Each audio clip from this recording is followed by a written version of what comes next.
Brilliancy. All right. Hello? Invite, You got cut off there, and that might be a good thing. Not sure. invite them all. Invite them all. Oh, and Yeah. I didn't have that there. I didn't have that ready to go. Besides, Fluffy's already in Twitch. It looked like he's already on Twitch, so he's the one who shows up, and the others, there's alerts that go out, so that's the thing. Yeah, that's how you sound. Aren't you ready for Roro? Is anyone? Is Hey, you know anyone that. ever ready? I didn't know we started. But yes, hello, welcome. Uh, it is D&D time again. Aren't you all so very, very lucky? Yay! Yay, indeed. So, last we left off, you guys are in Ulcarin. You met with a distinguished gentleman, an alchemist by the name of Johann Magnata, who... Johann. He's a delightful individual. So you had mentioned a conversation with him briefly about the properties of this staff that you had found on a nearby island. Him saying that it was a shattered staff that had properties akin to a staff of frost. It is, however, missing a one piece that he said he could put the two pieces together for you, which would have some measure of usability to it. But you decided to not leave the staff in his care, deciding to, how can we put, confer with your teammates, as well as dealing with the fact that you did not have anywhere near the money it would take to commission such a repair. But you all retired to your respective rooms for the evening. I imagine that's where we left off, yes? Yes. All right. So, Scotty, you're resting sometime later as unconsciousness, you're that dreamlike state that you force yourself into comes about. And as your body kind of relaxes, your heart rate kind of evens out, you feel a warmth kind of spread across your skin. Subtle at first, but it spreads and deepens in not an unpleasant way, but one that you weren't expecting. Opening your eyes, you see yourself not in the inn room where you last left yourself, but standing on top of what at your feet looks to be a large tower, where you see a softly swirling, spinning light go off, just its lazy circles below you. You feel the wind whip around you gently, but it tells you that you are at some height, staring off into the distance, where this fane connects into a larger river that seems to wind through hills. And your vision follows it, and the kind of hazy pre-dawn light as it lazily drifts left right, moving forward. Occasional minor little split off to the side that dead ends a little ways away.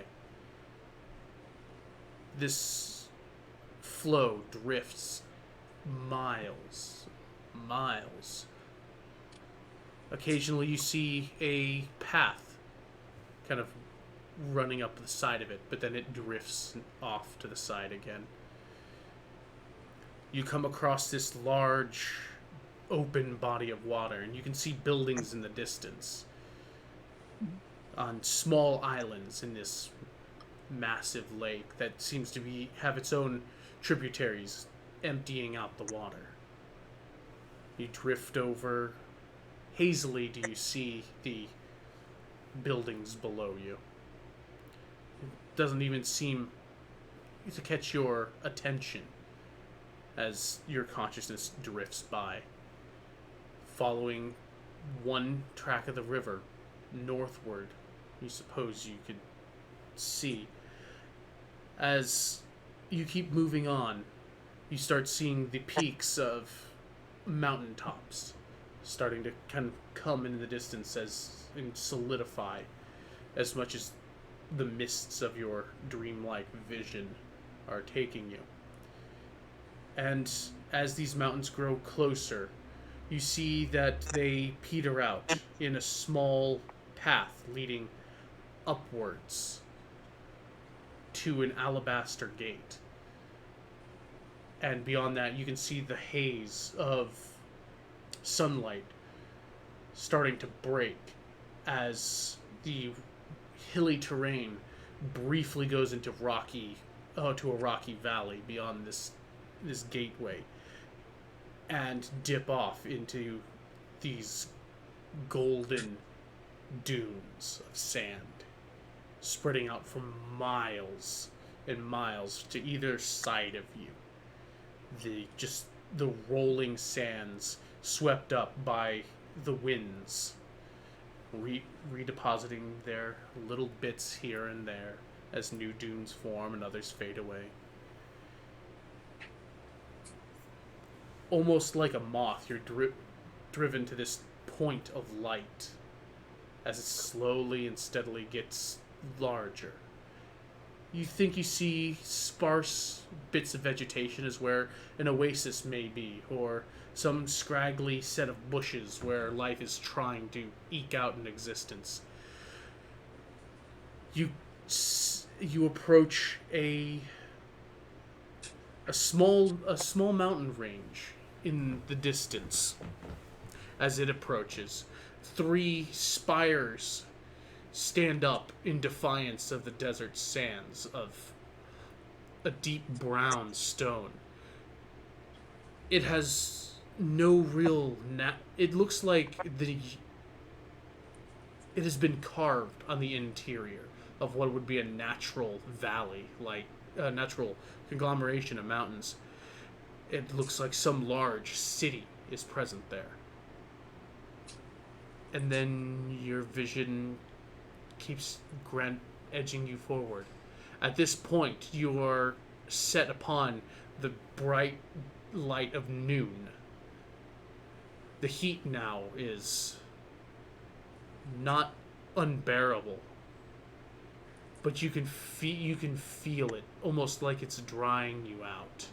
This is very dry warmth, as the desert sands about you would lead you to expect. You're led across a body of water, a channel. The width of it, your visions don't allow you to quite comprehend or gauge the distance of, but more desert lies on the other side. The sun's beginning to set, but yet you're still drifted onwards. Life starts creeping into the terrain around you as you continue to move, and not just in quick sparses of grass. As it gets thicker and bolder in defiance of this desert, you feel a bit of moisture return to your skin as you see small clumps of trees starting to appear here and there, and then grow thicker. A large forest stretches out before you as your consciousness dips downward, and now you're moving through the trees, swaying here and there, lazy brook to the side, grouping of rocks creeped out from the side of some valley. You find yourself a large path, shaded by the canopy of trees, but a well-worn road. So you keep following that, and eventually the trees thin out once more to a large wall. And beyond that wall, a distance is so hard to tell at this point, but beyond that, another wall, but at an incline. And beyond that wall, another wall. A sloping city. As it goes further up, you can see smatterings of buildings, a fountain, a courtyard. Two massive trees at the top of this spire, and punctuated above it is an outcropping of land from the nearby mountainside, spewing water down into the city below. Further up there, as you proceed, it is pitch black. The darkest of nights that you would have sworn just before the burning of Alta. But looking around, there are stars in the sky. The new, unfamiliar ones that you were just learning. And you come to this facade of what looks to be a mansion, with windows of mirrored black glass in the face of this large, rocky expanse. Looking up, you think you might see the slightest bit of vegetation somewhere close up, but further out of reach. And then your vision keeps going up into the sky. Just beyond the peaks of what you can see rises this large red moon, shining, almost staring down at you. Larger than you've ever seen the moon. It almost looks like you could reach out and touch it. And as you're transfixed by this point in space with this field of stars spread out behind it, you feel this almost flame-like aurora around it. Almost like the sun is hidden behind it. Or is it part of this mass? Your vision grows hazy again, and you find yourself awakening in your bed. The subtle rays of the dawn are hitting your face through the slow breeze, swaying the curtains of your in-room aside.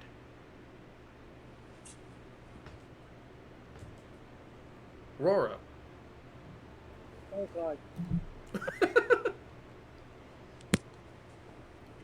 Yes, mask. You know what I like. You. So What were you doing? What was that? You're breaking up a bit, like every third or fourth word. Oh, that's tragic. I mean, no, it's seriously tragic. I hope the last bit was clear. But I imagined you turn in for the night, yes? Yes. Are you doing your... What's that? No, I went back to those guards. You went back to the guards. Oh, God. Yeah, that's... Yeah, good job. I didn't think you were gonna have to re-roll a character, but here we are.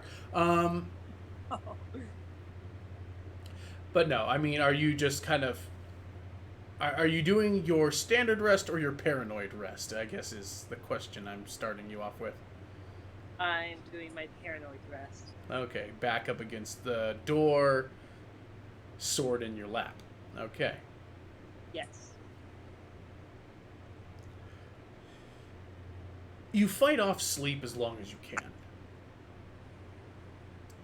But eventually, you're going to have to rest, and the dawn isn't coming any sooner if you're just staying here awake to talk to those guards or their next replacements or whomever it is going to either give you access to the library or hinder you again and make you think of some other means of accessing this space, if even that's something you want to do anymore. Off in the distance you hear a train. The horns of some sea vessel announcing its presence to Alcrin Port. We'll put this as a part of the narrative, damn it. You're yelling, Robo!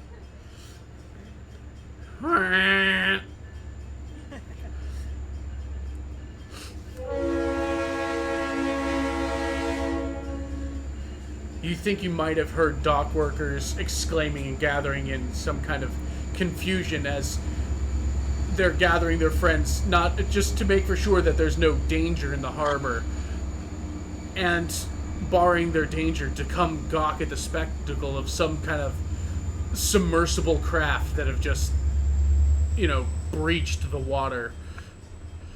Or maybe not. It could just be your imagination playing with you.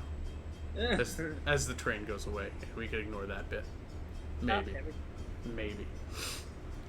It was a very active dream. It was a very active dream. Ro's got a very active imagination. I mean, hello, he's already invented Nickelback before they were things. This is true.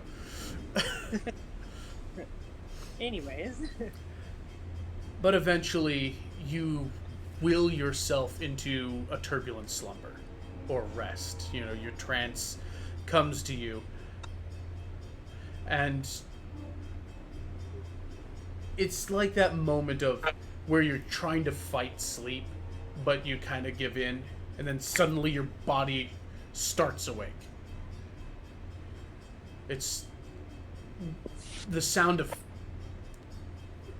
knocking at a door. But you turn around, sword in hand, to just get yourself ready for whatever could possibly come at you. You've taken down how many of these guys already? Let them come at you. They shall taste your steel. Bet you right. But the door remains silent. You hear a slight scraping from behind you. The creaking of wood. Spinning around with sword drawn, you are met with an individual with no truly recognizable features on the face of this individual who has a deep hood drawn far across his face, sitting at the chair of the small desk that your room has provided to you. A almost sackcloth looking Cossack robe. Sleeves going down just past, almost entirely encompassing this individual's hands, though you can see that just the tips of his fingers are folded. The rest of his hand and arm disappearing into the loose waves of brown cloth. A small cord belt is tied around his waist, and you think that you might be able to see just the collarbone of this person's robe as it's parted just barely open, and you think you might see what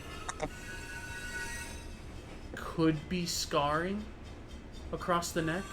Although that could be a trick of the light.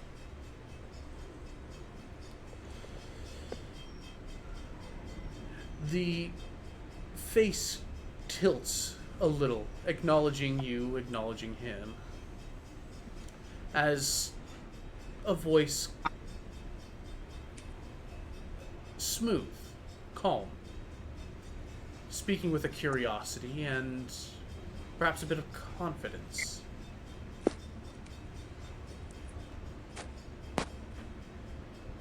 Hello.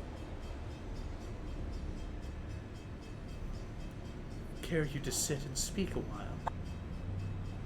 As he motions over to your bed before folding his fingers across him again.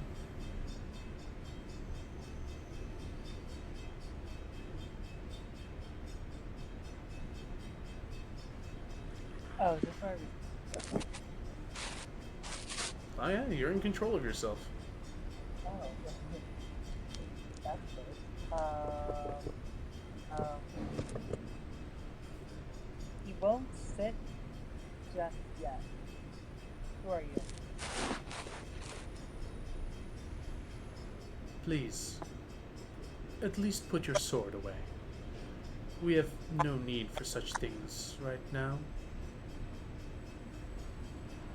As you will see, sitting across for him, there are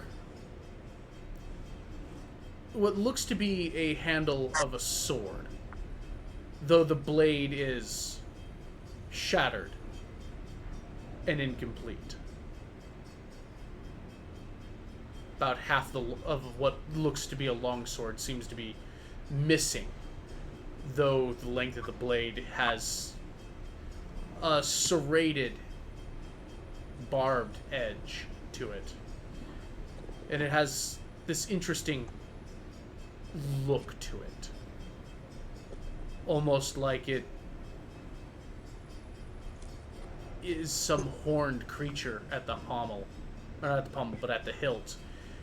And a wreath of horns kind of encompasses the crossguard before the toothy length of the blade moves. We have no need for violence here. I come to have a conversation with you, if you'll hear my words. Of course I'll hear your word. I just need an excuse or an idea why I should touch softly. Oh, because we can do business with one another.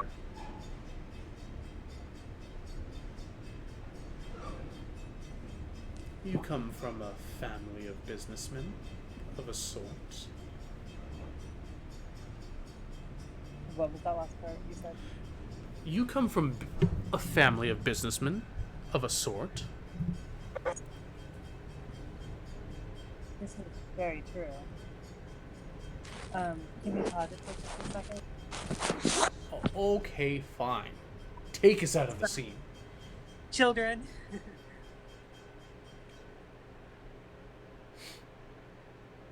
Hi, chat. How we doing?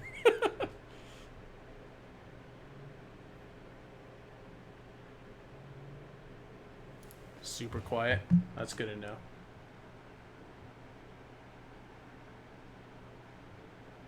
Maybe we can actually alter that. I cannot alter that.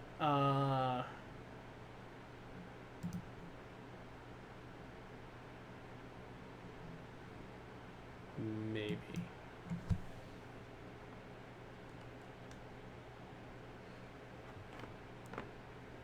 Okay, so let me double check this.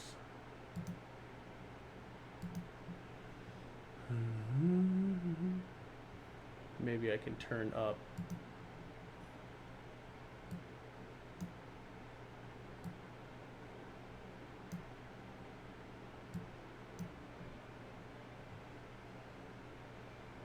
Oh, well, that's not good.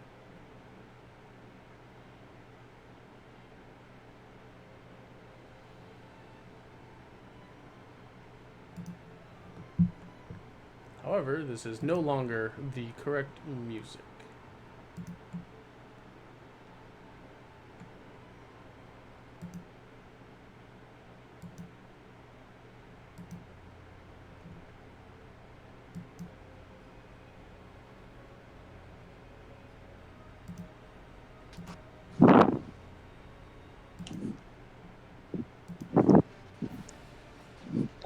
Am I still quiet? You sound loud and clear to me at the moment. Okay. We're just gonna wait a few more seconds for Sam to be ready. All right. Oh, we've gotten confirmation. Thank you, Patrick. Well, I did turn up the input volume from OBS. So. Oh, okay, cool.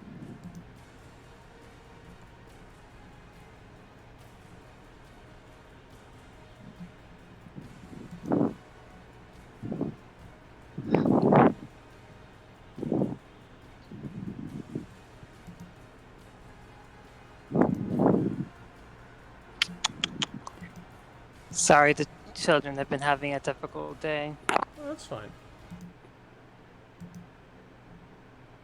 I mean, it's not fine, but we understand. It's not an inconvenience to you. I mean, I'm here for you guys, so I'm just taking the time to get a little something here. Ooh, I like something something.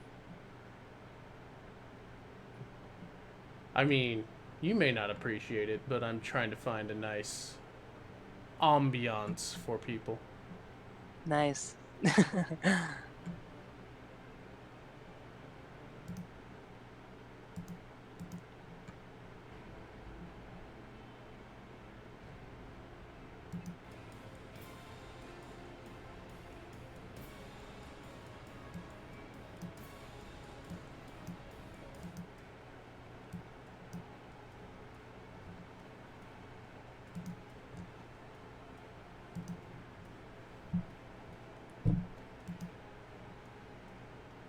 That's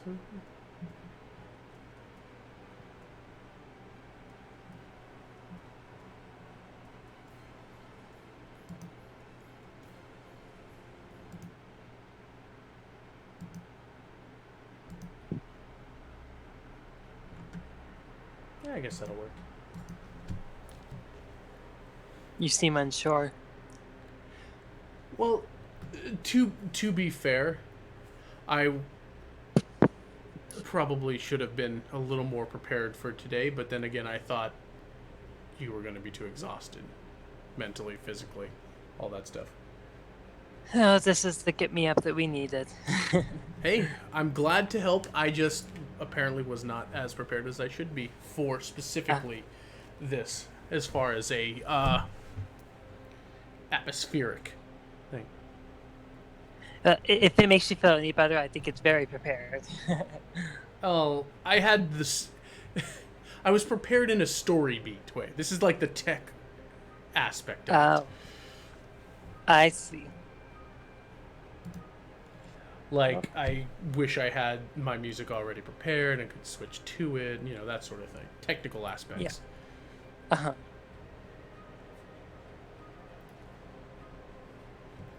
But otherwise. Okay, so Scotty left the chat, so I think she's probably at her computer now. Alright, but she probably wants to bear witness. Or not. Hello. Hello. Okay, good. We're good. We've got everybody. Good. So the last thing you said was the family business thing, right? Yes. You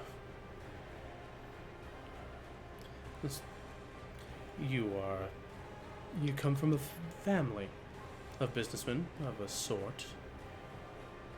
Shall we talk business? Roro will hesitantly put his sword away and pull the chair out more and sit down.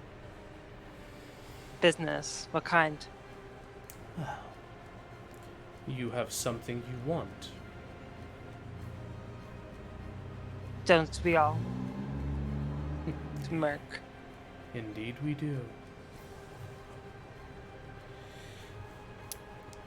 I might be willing to lend you a hand with your ambitions. Vero's gonna stare for a few moments. What exactly do you know about my ambitions?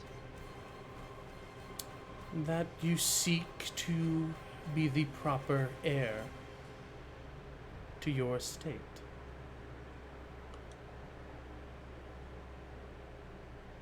Is it that well known, or are you an ethereal being of some sort? Well, I'll leave you to puzzle that. You could just be simply mad, or I could be an interested party. What about my family would interest you? Well, your family plays a rather important role in the valley, doesn't it? It seems to be, whether that's a good thing or not. Well, I'm one to think that the people need food, and being one who provides such things would elevate you to respectable standings.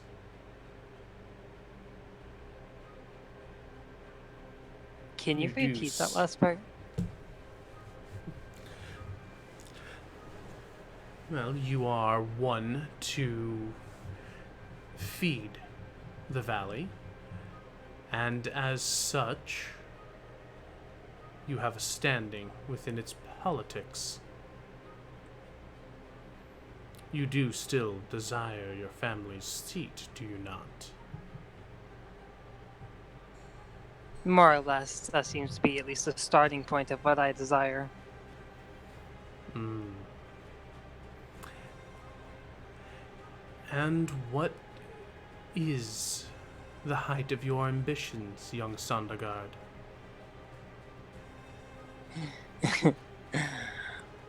A lot more than just ambition. A lot more than probably about ruling over.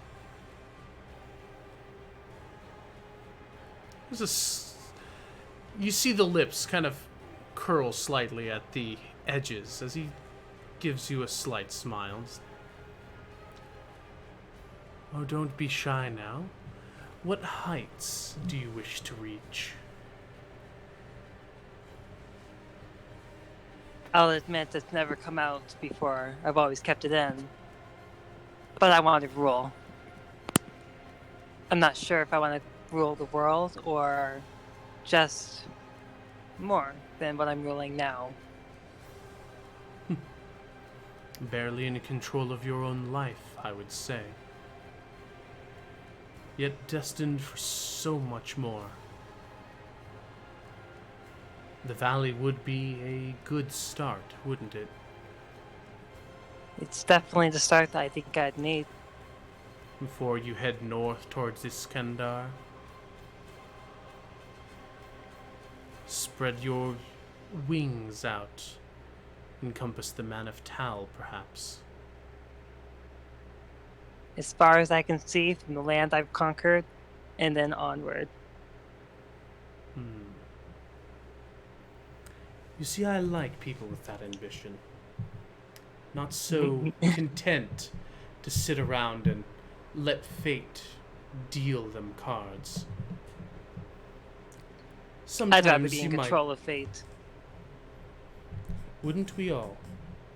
But yet, we still are stuck and constrained by the people who could share in our vision. I never did like sharing. And he holds up a hand from his unfolded grasses. But share we must, in some capacity. You wish to have your vision for the future encompass the world. I That myself have had such aspirations. Perhaps we can be of service to one another. at what cost? What are you willing to give? That's not necessarily telling me the cost. But it tells me how serious you are. He'll stare pensively. I'm willing to give just about anything.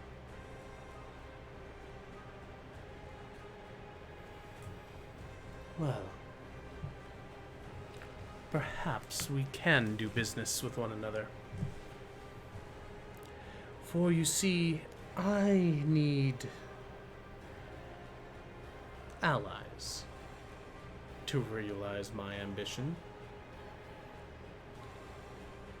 And I have a few here and there, but one can always use more friends on the road to greatness. What are your ambitions? Nothing short of almost everything. Oh yeah? What about details? You wish the world in your grasp to shape and mold its destiny as you see fit? I can be content with some of the rest. There are other worlds than this. Perhaps it is, in fact, time for me to move on after tying up a few loose ends. Perhaps when our goals can be aligned. You want this pile of sticks and rocks? Well, perhaps if we are successful, when I move on, we'll allow you it.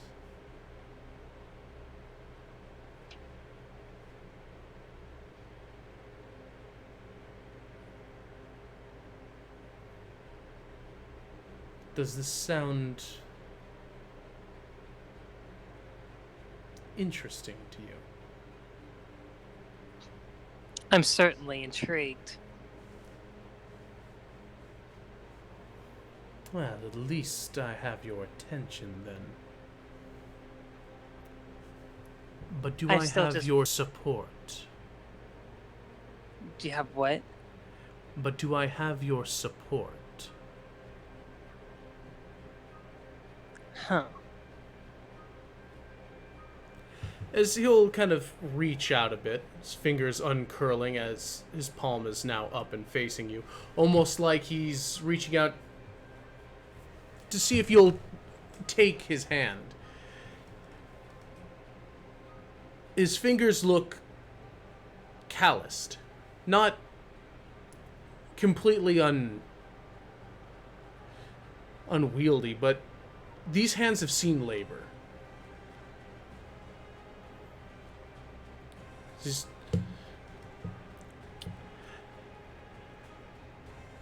if you wish my support, we'll shake on it. But consider, for I will take this oath seriously, so you must as well. But I can guide you on the path to your ambitions. Start with the valley, and then expand.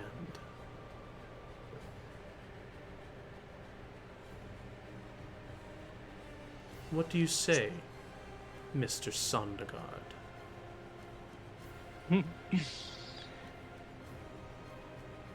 What more are you going to want from me other than my support? Well, you can move in places I cannot. You'll be my eyes, my ears, an agent of mine. So my services are going to be paid for to more power, help me with my goal. That would help you with yours. Yes. One must always wash the back of another, yes? I cannot say I've done that before, but maybe I'm willing to try. Metaphorically Will speaking, of course. sure. Oh, he will lift his hand and shake. What was your name, by the way? You can call me Salvatore. Oh God, you're gonna have to spell that for me. Okay. As he'll shake your hand, and you feel it grow numb and cold. That really borderline painful pins and needles feeling, like it's been asleep for 20 minutes and is just barely coming awake, Ow. but it is taking forever as you feel that. No. Yeah. No. As he pulls his hand away, the pins and needles start to fade from a good portion of it. And it seems to linger at the space where your wrist meets your hand. And it almost feels like a cross shape. But not like the traditional, like, cross like you're thinking, but almost... It's kind of like an X, but along the line of your hand. And that's engraved in my hand? No, it's just this cold, numb, tingling sensation that almost feels like... Well, I guess from your perspective as you were looking at it, it's almost like it's a plus sign. Or like if you were to draw the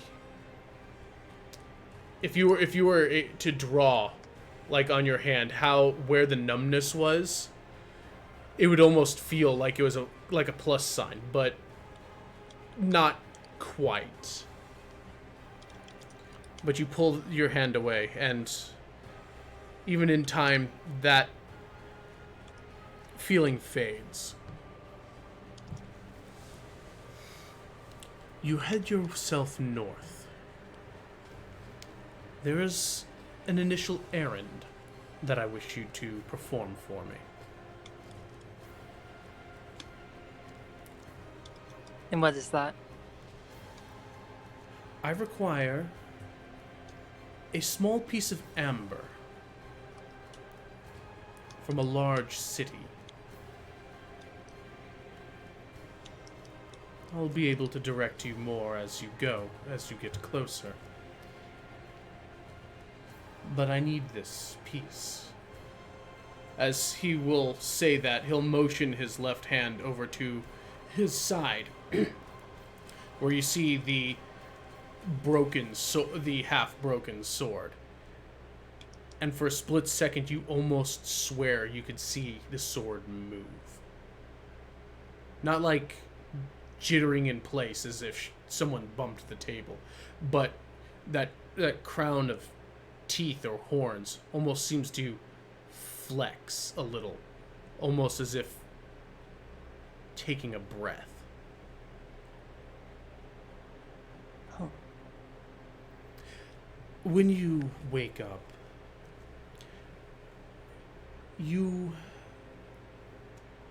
there's a side street near the library. I'm sure you know which one. You tried scouting it out last night. Go there when you wake up, first thing. You'll meet with an associate of mine. We'll have a small care package for you. Something to help you along your goals.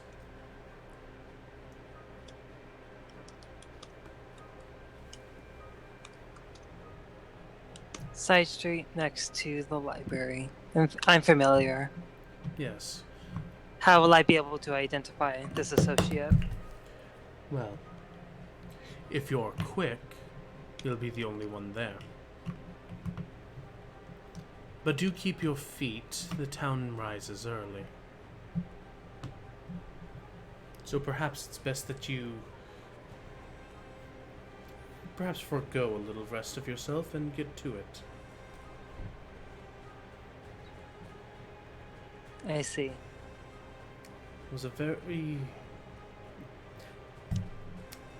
pleasure meeting you, and I look forward to your accomplishments. Now, I guess we'll... wake. He will snap his fingers, and you start awake in your seat, still next to the door, sword in hand. A bit of a cold sweat on your brow. The room is empty.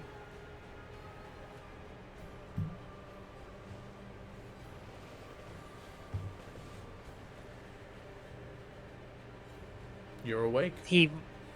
Yes, I wasn't sure if he had actually stopped talking or not.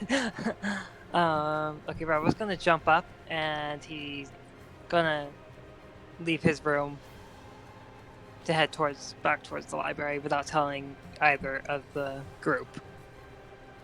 Well, one's in a room a couple of doors down, the other one's on a boat, so...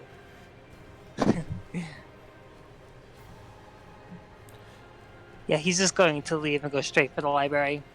Okay. Thankfully, the gondola systems run all day and night. There are people coming and going. Not many, but a few of them are starting to kind of wake and move. You hightail it to the side street that you were scoping out to see if you couldn't just get up over the wall. And there is a small crate sitting there that wasn't present during your first initial scope around. Which is annoying because if it had been there a little while ago, that would have probably given you the height you needed to hip up over the wall. No. But you can't be... Was it there before? Was it not? You're only left a moment to ponder such things before your attention is drawn to another robed figure sitting on the crate. This one has got pale gray robes, a hood put up over its face, and you think you might see the peaks of what might be a black ponytail kind of snaking out from the hood. The figure just sitting there, motionless for the most part, although you can see the subtlety of breath coming and going from the creature, so they're alive. Well, damn.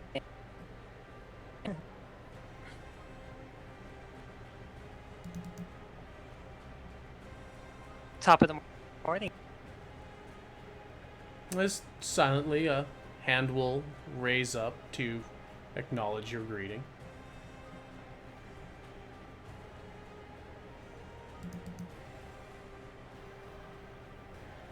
Have a package for me. Hand will just kind of curve backwards, the back of the hand facing you before it kind of curls a couple of times, beckoning you closer. He will move closer. The individual is slim, kind of tall, and what you thought might have been a bit of a ponytail seems to be a long black bang. As the individual, from looking up at you, definitely has his hood drawn far enough back that you can't make out a lot of features, but he is pale. And by the way the hood is poking, you would guess some form of elven. Before he tips his head back up, and you can see the glint of kind of far off oil lanterns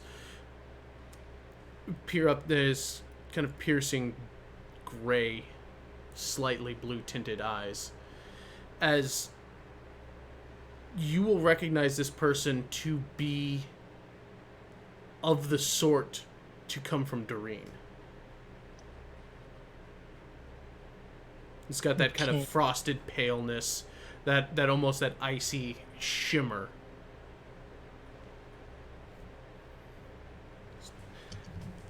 Ah, yes. Roro, was it? He's a bit taken back. It is. You're expecting me? I am. Good to see you. And very good to know that you're on board. I do have something for you. I hope it's a nice present. Well, any gift, yes? But I have something for you, as he will hand you a messenger's bag, kind of taken off of his shoulder. Is it a cute messenger bag? It is nondescript. It is made out of a plain but finely tanned leather. So it's not cute. No, but it looks sturdy and functional. Oh, okay. Thanks. He'll observe the bag. It's a good 5 or 10 pounds, somewhere around there. It's got some heft to it. Definitely weighs more than it should for the size of this, and for what looks to be it has sturdy side walls.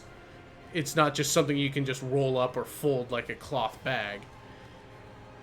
But for the heft of it and for the size of it, it doesn't look like it has anything in it. But that doesn't quite track with how heavy it is. Okay.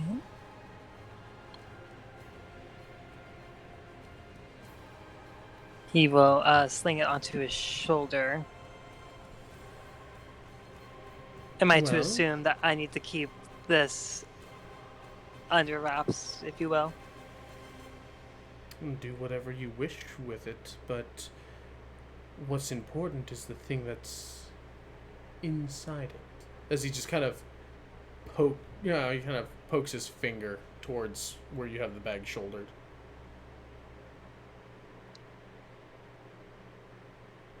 Rora will begin to open it. Okay, you open it, and there's blackness inside. It just kind of opens into a bit of a nothing. What is this exactly? I think you've likely seen something of its nature before.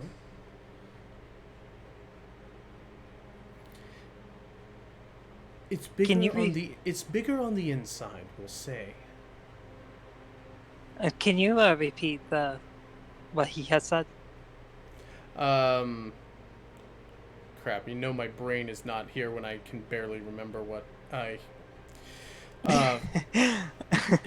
So paraphrasing, it's bigger on the inside. I'm sure you've seen something of its nature before. Right.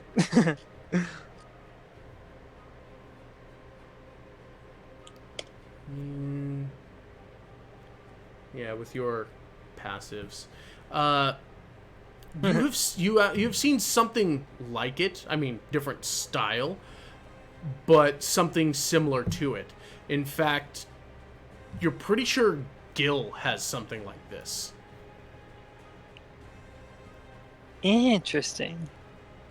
And you've seen him pull out a lot of stuff from it. The bag doesn't seem to have altered in its shape or seem to have hindered him in any way. Like, it's, from what you're gathering, yeah, you're right. It is bigger. He is right. It's bigger on the inside, and it can contain quite a lot of material within it.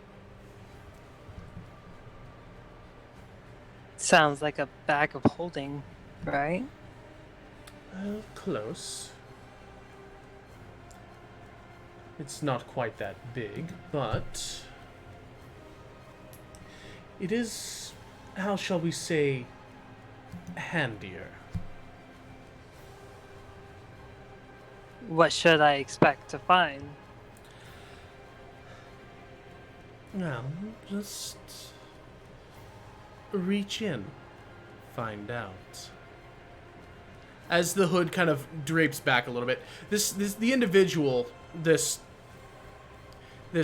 Arctic elf, seems to have very sharp features and almost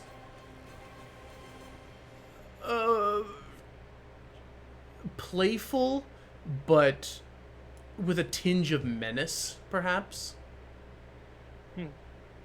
This strikes you as an individual who might have less than noble intentions under other circumstances, perhaps.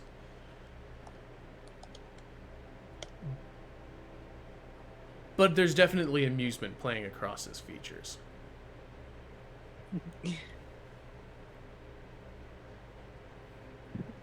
Burrow will sigh and he will stick his hand into this darkness of the bag. It's cooler on the inside. Not like by a huge degree, but from the air, like the air temperature is almost like if you had gone into a basement cellar. Okay. And your hands grasp around what almost seemed to be a collar. Did you say a collar? A collar. Like, Okay. it's stiff. And as you kind of, your hand instinctually, like a raccoon, kind of folds around it and pulls, you see as your hand starts coming to with the mouth of this bag, with more harbor horns going off in the distance. This one actually seems like it might even be coming from the lighthouse. Goddamn trains all the damn time. Everywhere. Everywhere.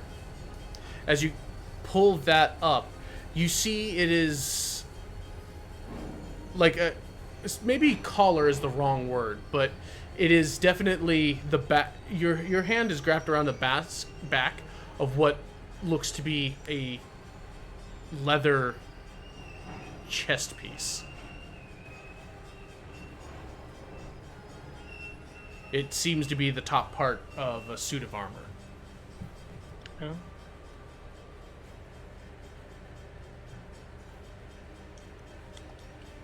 You said a leather top piece? I mean, are you pulling it out further? Yeah. Alright, finally pulling it and revealing it. It seems to be a set of studded leather armor. Yay. Looks like you were a little rough around the edges, should we say? Oh, Unless yeah. that is a look that you're meaning to have. No, I got in a fight with an acid monster. Yes. Terrible little blighters. Yeah. slimes. It's a real bitch. Very effective if used properly, though. Yes, I would like to see if I could do that. Well, for now, that should help you look your best. Much appreciated. You might want to take that out of it before you try putting it on, though. So bossy. Of course, it's how I get what I want. What did you say? Nothing. I didn't hear you, Quinn. The elven man muttered something under his breath. You couldn't quite catch. But what he's referring to is within the chest piece seems to be something where it has like the bracers to it, the leather pants and stuff that's kind of was folded into one package. You do see something sitting within it. Ooh, what's this? Well, you can either make a guess now or discover it for yourself. Kind of gives you a bit of a grin.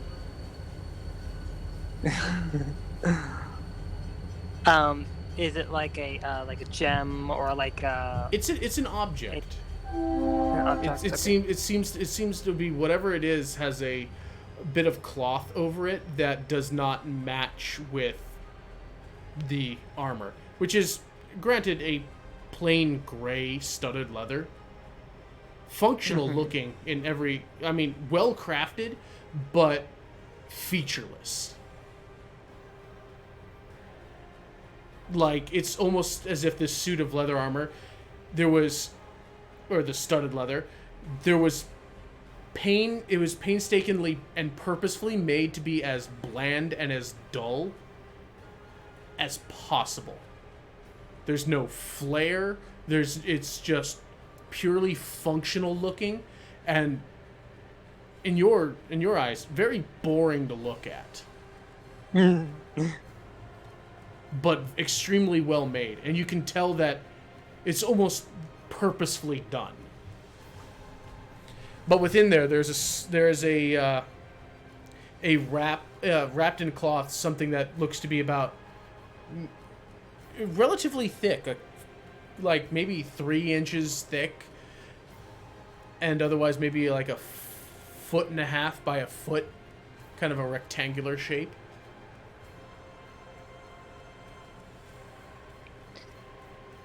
Wait, it's 3 inches thick and it's a foot to 1.5 feet in like height. And width? This is a rough estimate of the dimensions. Okay, and But in it the is, shape but of it's a triangle. it's a thick rectangular object. Is essentially what I'm saying. Oh, okay. He will pull that out to further observe. You pull it out. It's a light, snowy looking cloth. It looks to be almost like a scrap of maybe a cloak or a shirt or something. But it's definitely wrapping something else up. Unwrapping this a couple of times, and it looks to be a sash made out of this snowy woolen cloth. And beyond that is a book with a geometric pattern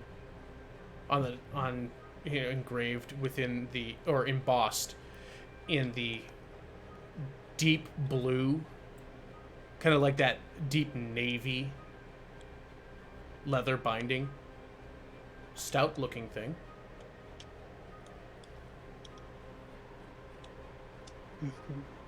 It's got a kind of like a heavy clasp binding the two covers together.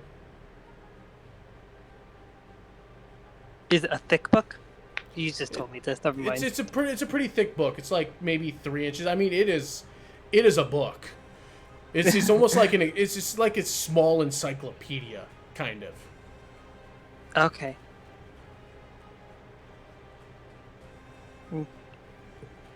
He will start flipping through the pages carefully. You ungrasp the latch and kind of pull it open, and there's a lot of there's a lot of writing in this book. It's definitely not there's no room here. The pages are just filled with this script. Some of it in Elvish, some of it in I don't know what languages do you speak? Let me go see. I have Elven, Celestial, and Draconic. Okay. It seems some of this is in Elven, some of it is in Draconic, and it kind of intersperses itself amongst diagrams and shapes and little sketches of just various bits of stuff.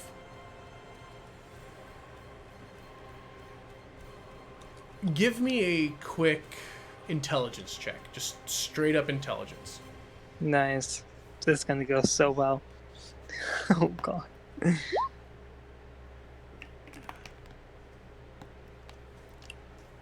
It takes you a little while. As you're flipping through this, you're kind of getting lost in the diagrams and trying to figure out what is going on here. And, you know, you just like, it almost hurts your head to look at because there's like complicated geometrical patterns and shapes and, you know, little sketches of what look to be hand motions and whatnot. And after a moment, you just like, whatever. And as you're closing the book, on the front page, it has one word on the inner cover. That very thick, like, leather encasing some kind of hardened material, and burned into this leather, there is one word: Isrod. Isrod. And you just kind of close the book, and the individual is just kind of sitting back. It looks like he was taking some kind of joy as you were leafing through the pages with this confused look on your face as you're trying to understand what was within it. And he has this mirthful smile on his face. But it's kind of like one of those dark humors.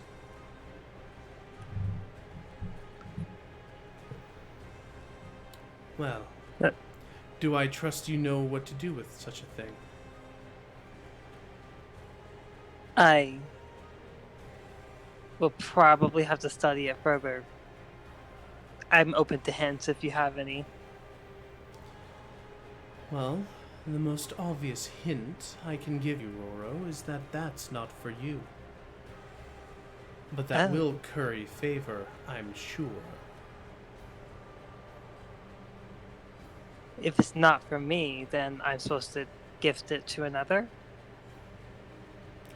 He kind of puts his hands up, placing his palms on either side of his forehead and bending his fingers backwards, and then just kind of gives a bit of a smile and returns his hands to his side.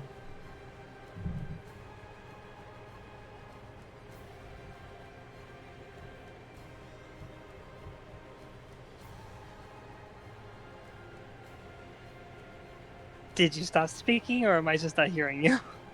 No, this is the problem when we can only see one person.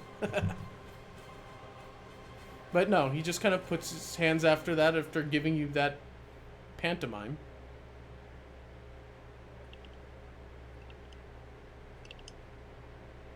Is this a book of wizardry? Seems to be. Scotty could use a book of wizardry. Huh. Is this for Scotty? Do you know Scotty? Kind of dragon lady? I might be familiar with her kind. He kind of gives you one of those slightly unsettling smiles. It's just a little creepy because you know those smiles. You give those smiles.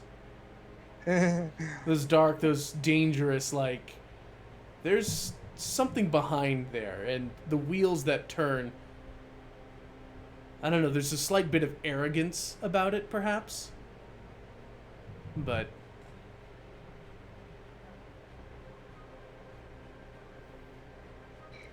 Can you blink twice if this is for Scotty? come now, Roro, I know you're more intelligent than that. You wouldn't have been tapped otherwise. Don't play games with me. But I like games, Oh, we especially all when I'm do. winning. But are you winning? As he kind of leans a little forward.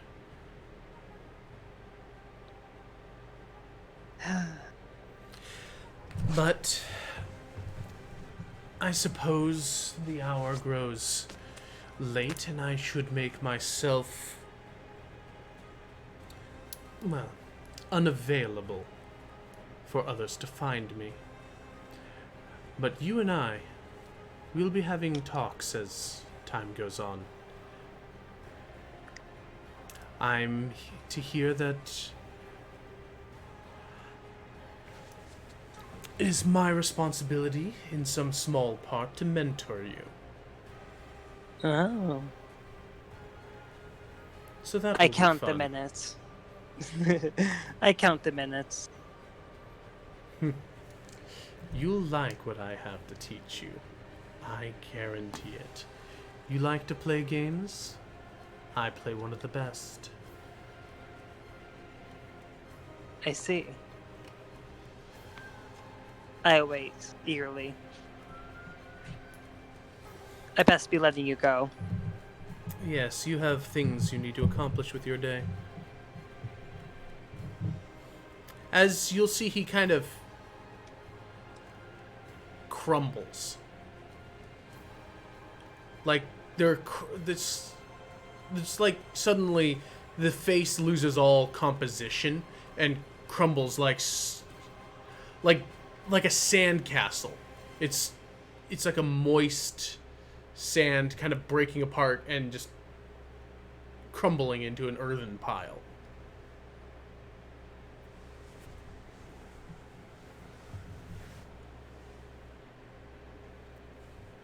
Huh. Well, he's sprightly, isn't he? I wonder if he can still hear me. Give me a history check. History check. You're just gonna roll all my bad ones, aren't you? Hey, better to get him out now, right? Oh wait, history's not that bad. What? No. No, there's something about the look of that guy, and it was kind of itching at the back of your mind. But no, you've pieced it together. You haven't met this individual, but you've heard enough. You haven't been like introduced, but you've seen him before-ish, like, you know, a couple of times removed. But he came by. He's a figure that was known to certainly your father, and you remember that this man's name was Zedric. His name is what? Zedric. Cedric.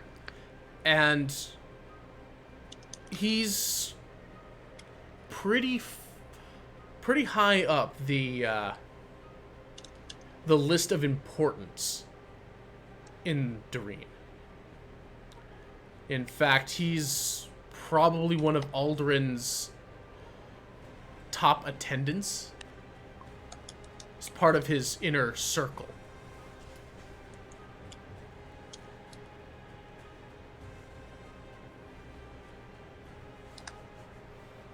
Although him So crumble part of and then, Aldrin's. yeah, Okay. I mean, this is the first time you've heard of him crumbling into wet sand, but you hadn't heard much about him aside from the fact is that he is part of Aldrin's inner circle. Okay. I'm going to be asking you some spell checks later. Yeah, I mean, if you put it in your notes, I'll go in and spell check you. Yeah, my notes may not make sense to you. I'm not like Scotty.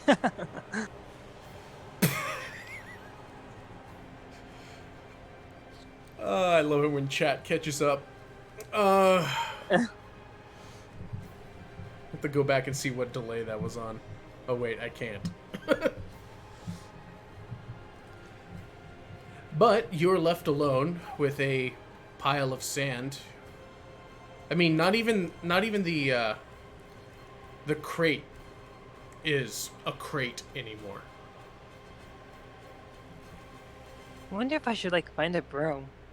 Yeah, someone else can handle it. Roro's going to kind of turn and I'm not going to say run, but very hastily makes his way back towards the tavern that they were staying at. Okay, you head your way back. Daylight is starting to creep up. Like a creeper. Oh yeah, it always sneaks up on you. He's like, hello, bitch. Anyways. Is Scotty still in her room? You don't know. You can't see through the door. Maybe I can. Maybe that's why she hates me. Anyways. Wow. He's gonna go. He's gonna go up and knock on her door. Scotty, Scotty, Scotty, the sun's up. Well, Scotty, the morning started off peacefully enough for about a minute, maybe, before you're fully able to collect your thoughts. Your body stiff, a little sore, but it's kind of that good ache as you rouse yourself. And then the knocking happens.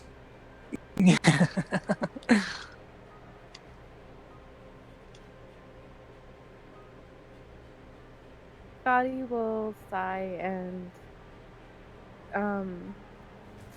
kind of cuddle closer to Sirius and wonder if she really has to answer the door. I mean, it is your option, but The knocking has not ended. I was just about to ask. Neither has the singing. I'm guessing that Scotty and Sirius are the only ones in the room. Yes. Although there is that warmth just at on the other side of you. So apparently you haven't been alone for long. With a sigh, Scotty will get up and head towards the door. Sirius at her heels and answer to Roro with a kind of look of annoyance. Good morning, Scotty. You've been up for a while. I don't sleep. Maybe he hasn't. We haven't confirmed that he isn't just always like this. That is not a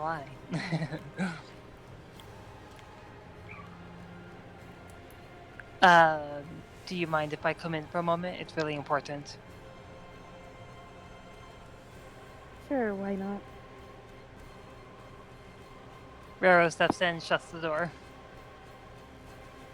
That's not alarming at all. He is hiding. Scotty will go to sit on the bed with Sirius in her lap.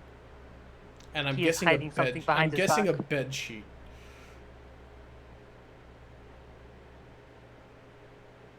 Okay, let's clarify that she most likely got dressed before answering the door to anybody. This is Scotty.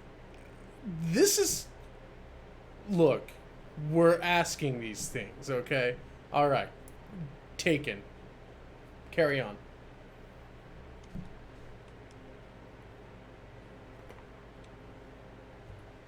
Burrow's hiding something behind his back. I have a present for you. That worries me a bit, Roro. Why would you get me a present? Because I wanted to make up for always touching your horns. I hope that means that it's not going to happen again. I'm certainly making it a goal not to happen again. It's not a yes.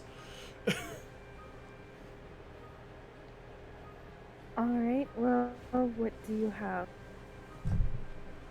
Well, you can't tell anyone I got it for you.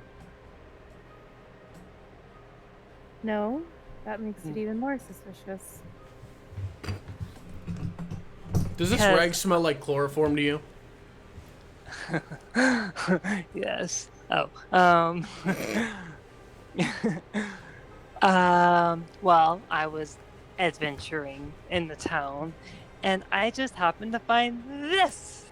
And he will display the book out in front of her. So, what is in his possession is a. I'm guessing you have the entire thing that you're presenting. It Just is the book. Just a book. All right. Is it still wrapped or no? No. No. I don't think Roro actually considered that he should wrap it back up. He just kind of ran. Okay, so he pulls out this book, which is as described before, and it kind of an encyclopedia type book with an arcane marking on it as it's half covered in this sash. Your heart kind of leaps up in your chest a little bit, but you're not quite sure if you're quite awake. But this looks very familiar to you. Familiar from where? Familiar from not too unrecently. In fact, it looks like it might have been something you might have left behind.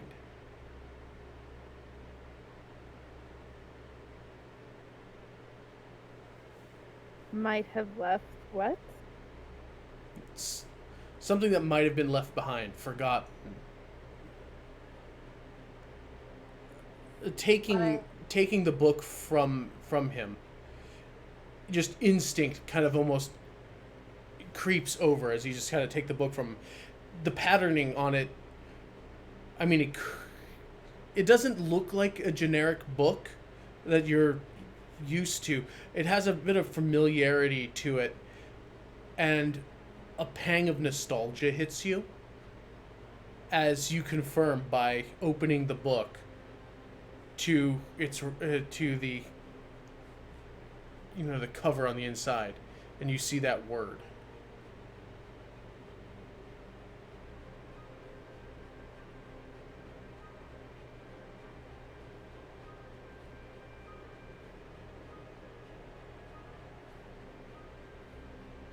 You can react at any time.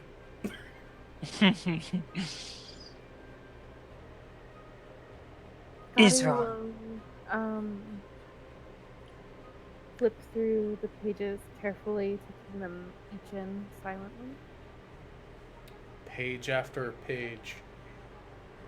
It's like a blast from the past. This is all familiar to you. Almost painfully so.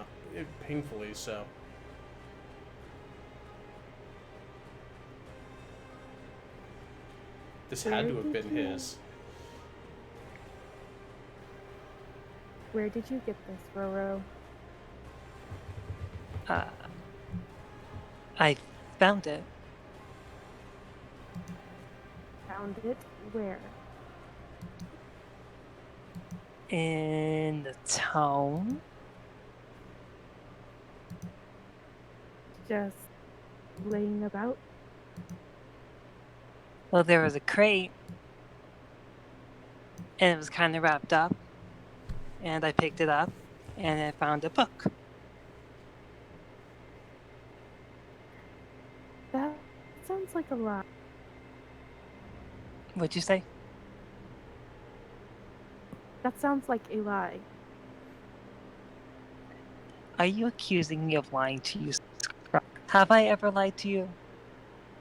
She'll just give Roro this look of please think before you talk. I'm gonna pause you for just a quick second here. So using the slash GM whisper, if Scotty, you can roll me your insight versus Roro, using How do your we do skill. this? How do we do that? Oh shit! I don't think you can whisper that roll to me without going into the options. Okay, well no, screw it. Scotty, roll your insight versus Roro's deception. My deception? Yep. Okay. Are we slash GMing that to you? I don't unless you have it toggled in your character sheet to be able to whisper rolls to me. It's not going to work. I don't know if I do.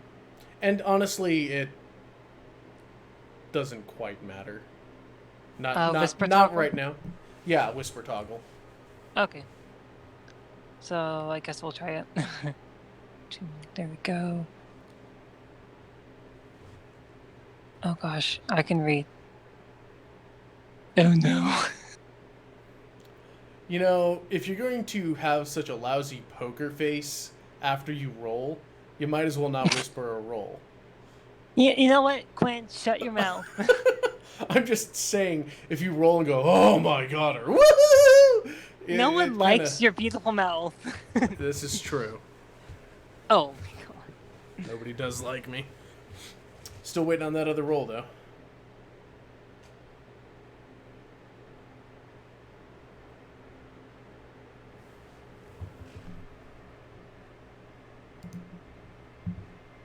And you said insight? Yes.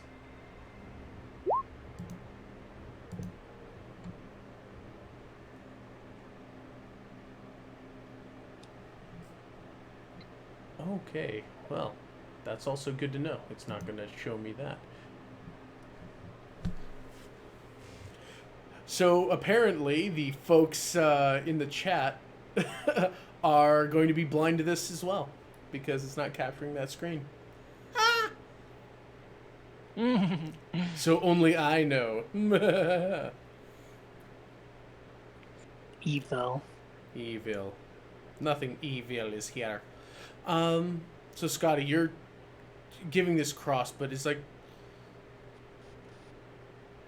he seems really proud of himself, really happy. Like he really wants praise, and he thought he found something amazing for you. Maybe he has been paying attention to some of the stuff that you've been opening up to him about. He apparently found this book. Where? In a crate? Okay. Your head is just kind of swimming at the fact that it's here. It's something you thought lost in the first fire. And in fact, this cloth that was loosely hanging from, you know, almost as an unintended bookmark in one spot of the book, this sash was his too. You could almost point to this, the little singe mark halfway down the thing is where it was the time when you were first kind of learning, and one of the beakers of an acid you were making kind of bubbled over and kind of splashed onto his sash. He was so cross with you. I mean, it seemed horrible at the time, but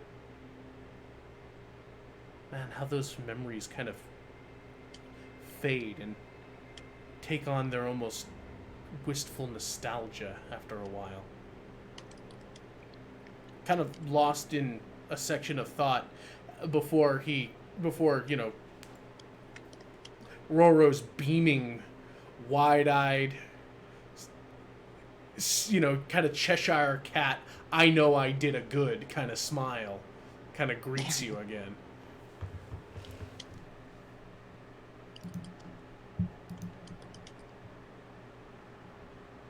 Well, I suppose the bizarreness of it coming up isn't really as important as the fact that it's. I'm really grateful, Roro. And what exactly is it?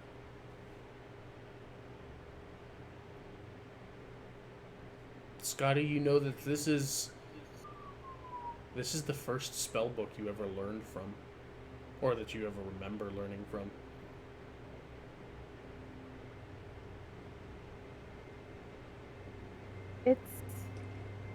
It's a spell book of my master's. Really? I wonder how it got all the way over here. Maybe we're not that far after all. No, I think we're pretty far, Roro.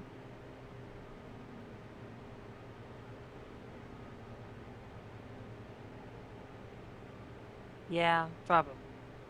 But I'm glad it's here. You have a spellbook now. I do, and I couldn't be more grateful, Roro.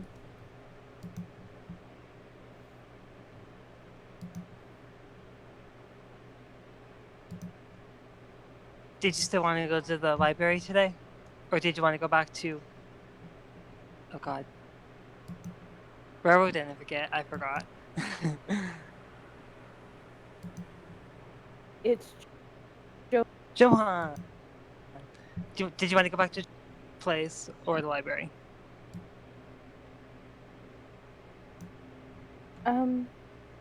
Well, we did say that we would go back to Johan's, but I'd really, I'd like to go speak to the others, see if they had picked up the third piece we needed from the island. I mean, it's not that far of a chance. We were all separated on the island. It's a good possibility that maybe they picked it up. Let's do it then. I would suppose that they are on the boat.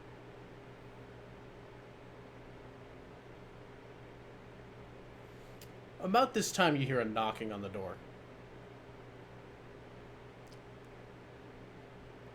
Well, less of a knocking and more of a bit of a thud. And the door handle start to kind of rattle.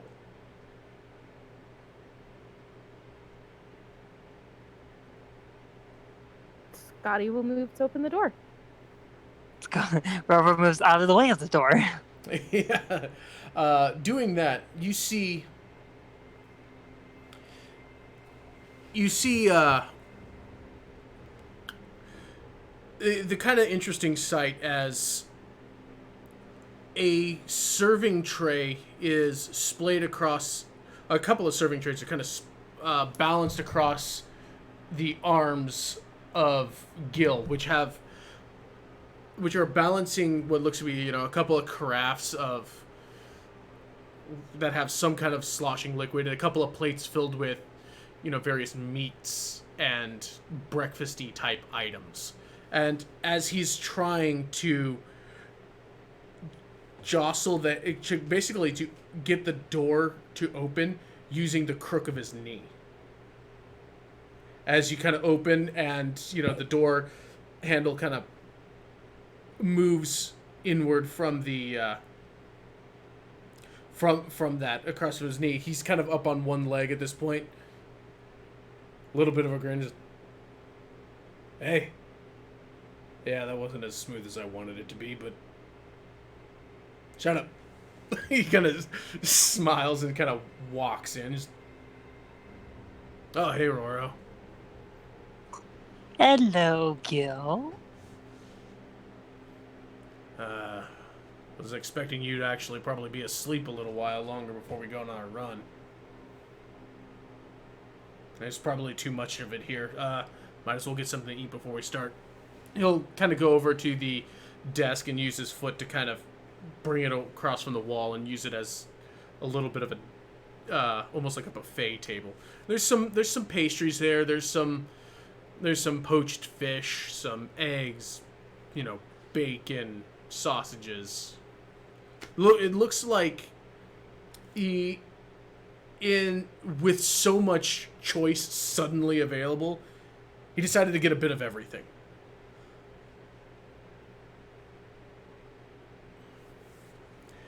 So, what have the two of you been going on about?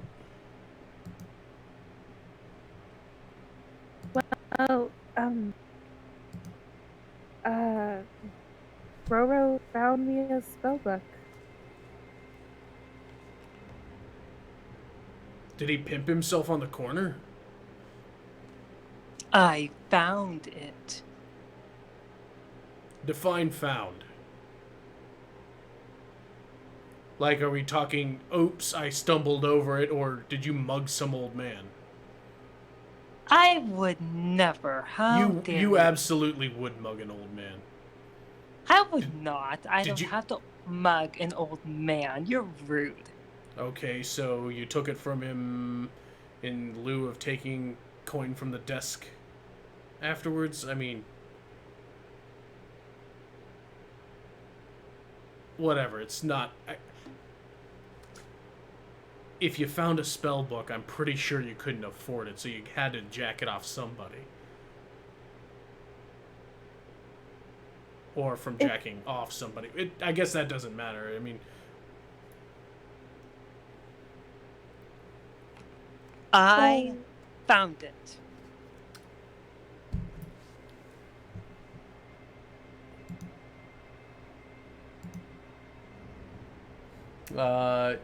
Hey, Roro.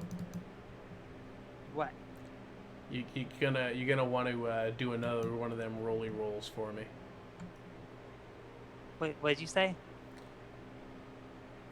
You might want to do another one of those rolls for me.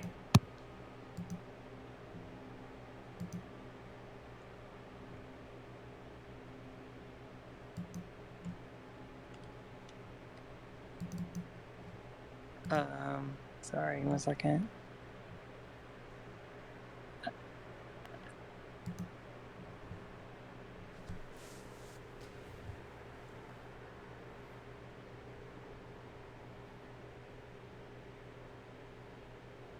I think you keep cutting up for me because I'm not hearing anything. No, you're gonna need to do another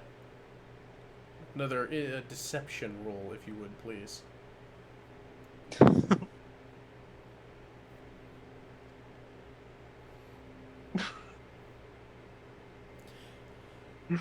All right, well, whatever you say. I mean, hell, wasn't that what we were gonna do at the library anyway?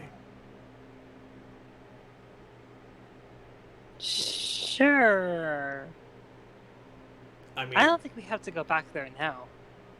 we were going to either negotiate one or just take one, right? That was half the point. Or did I When miss was something? this the plan? Well, we don't have money for a spell book. You need a spell book of some kind. I suppose I didn't see you guys plotting in that direction. Well, we needed to come away with one, right? They probably got copies, spares. Apparently, Roro went out in the middle of the night and did it for us. So I kind of expected a more of a thank you, so you're welcome.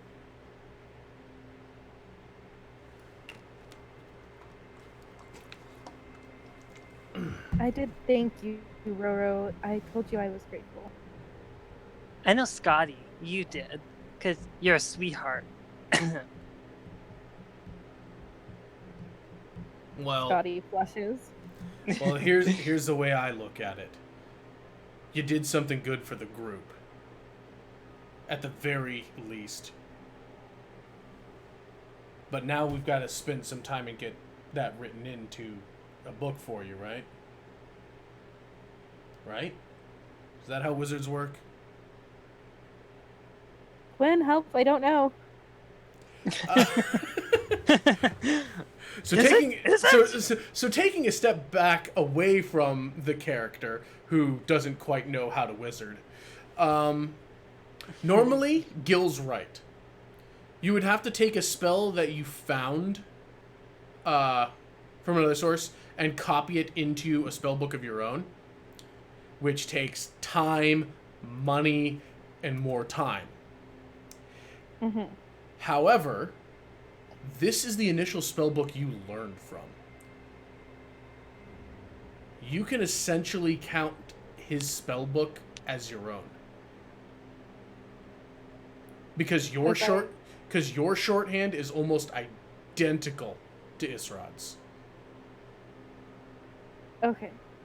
So you can start filtering those spells just directly onto your spell list for having this book. You're cutting in and out. I can do what with... You can take those spells that you find on the handout that I gave you, or that I showed you. I got it. And you can take those spells and put them right onto your sheet. You will need to spend no time copying them into a specific spell book of your own. So essentially, this will be her spellbook. You cannot add anything to the spell book. It is jam freaking packed. It is whole and complete in and of itself. If you want to get more spells, you're going to have to start your own book. But yeah, you have these spells so long as this book is in your possession. Essentially your spell book. You just can't add to it. Okay. So that's probably on the shopping list for you at some point. A blank spellbook to use to gain more spells eventually? Yes. Use spellbook, Premier inks, and all that to, copy things from things into your spellbook. And, your level up stuff. Okay. But hey, congratulations, you've got spells again.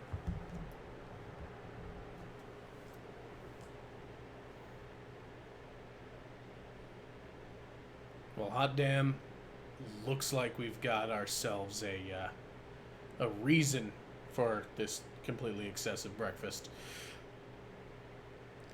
I'd say you've earned your keep for the day, Roro. You can join us. I can. Yeah. Don't make a big deal out of it. You see, there's kind of that half grin on his face as he goes and picks up a fish that's on a skewer and starts kind of tucking into it. Gil, don't eat fish. Go ahead, Roro. See how quickly you can burn out the goodwill today. I get one free shot, don't I? That's why I'm warning you. Oh, so I can finish my comment? No.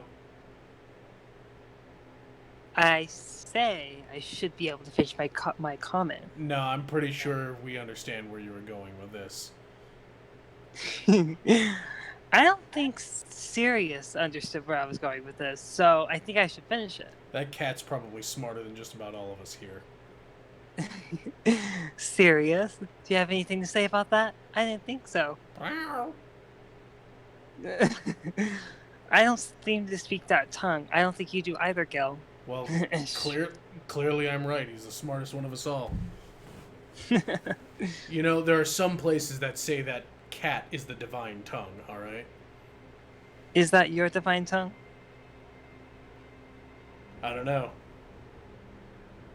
I'm sure somebody would say it's a divine tongue.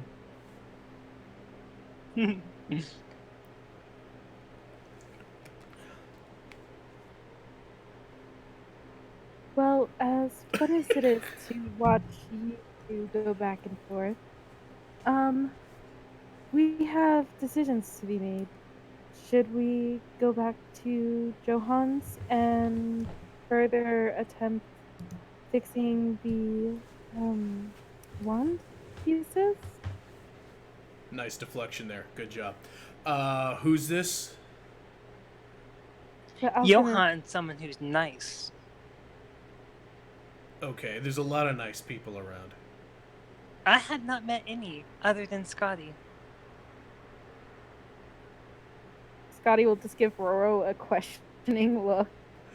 Don't worry, he's giving it right back. Gil looks kind of in thought here, going like, "Is Scotty considered nice to him? And if so, how am I not considered nice to him?" He's trying to gain brownie points with Scotty.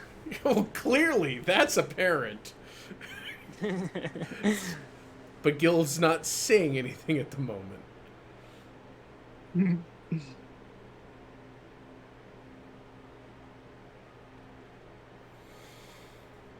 So, that brings us back to the question of the alchemist. Yes, we should go and talk to the rest of the crew to make sure nobody accidentally picked up the extra piece we need, and then we should go to the alchemist. Make his job a little easier. We'll still have to see if we can negotiate him doing the work cheaper. I'm hoping maybe I could exchange hours of labor for the cost of the wand. I can exchange entertainment. I have a flute. So you were acting as a hooker to get the book. No, I would not, Gilfish. Mm-hmm.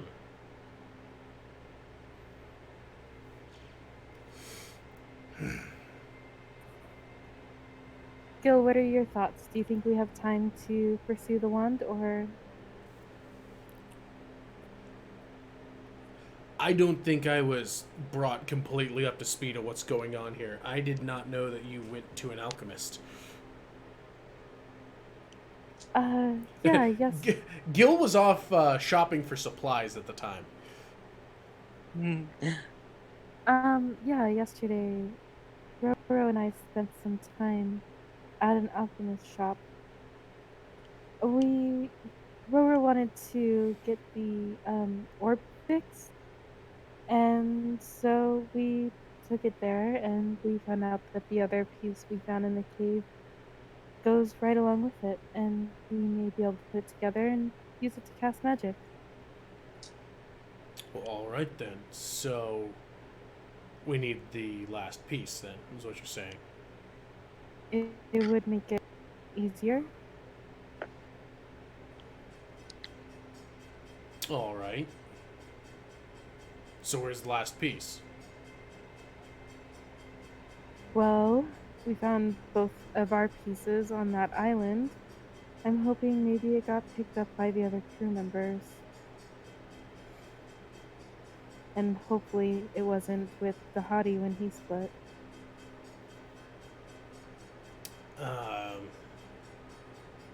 Yeah, I would put a damper on things, wouldn't it? Yeah. I mean, as far as I know, he never picked anything up from the cave. Or wherever he was. I guess it was their house, wasn't it? Yeah. I don't recall hearing from him that he found anything. So we're gonna. Well, hope he was that... pretty secretive though. Yeah, that's Dahadi. He keeps to himself a lot. Suspicious. I don't think the hottie was suspicious. But that's beside the point. I think maybe we should talk to Tallow and so. Yeah, all right. As far as I know, they were still in the. They were still hanging around the harbor, so.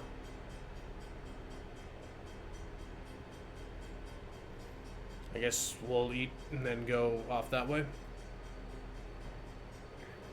Sounds about right. Are you good with that, Roro, or did you still want to go to the library?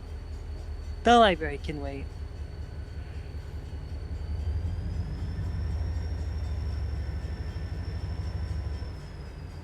Well, all right then. Well, I'm gonna enjoy this before it gets cold. Gil again turns his attention to eating. What did you say? You broke up during that whole part? Uh, basically, paraphrase. He just kind of acknowledges that that we're going to the boat after we eat, and then he continues to eat. He turns his attention to that and just goes for it.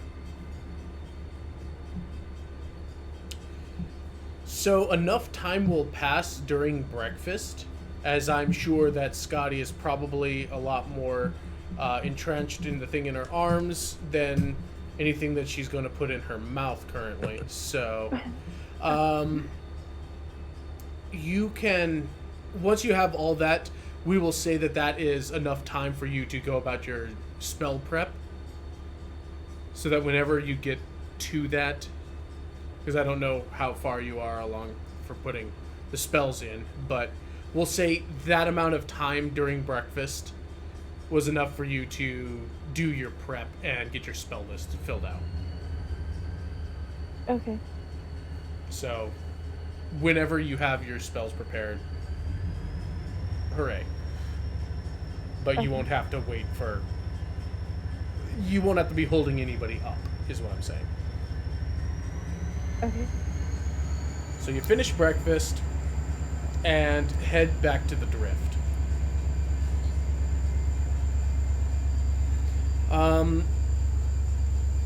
There's a little bit of, I wouldn't say commotion around the boat.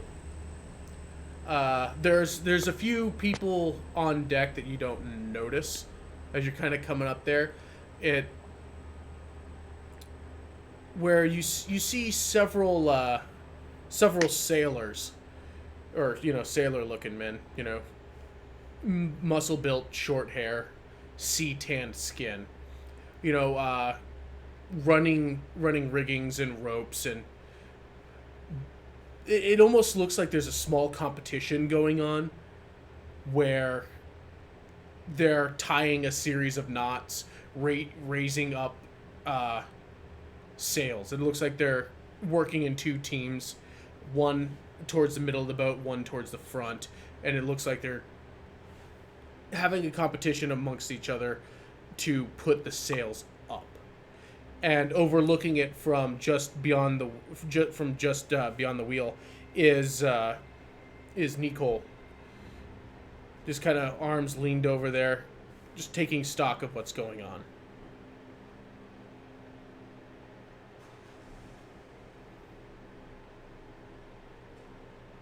You are free to act. Let's ignore the big gross man and go up to Nicole. Well, I'm sure Nicole is probably the best. Probably what? The best place to start.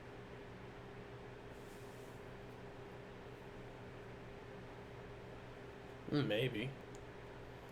It looks like he's doing tryouts right now. Is that what's going on? Well, I imagine.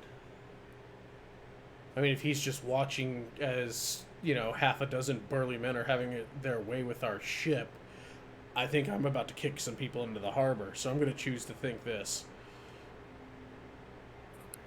Scotty will just kind of smile at him.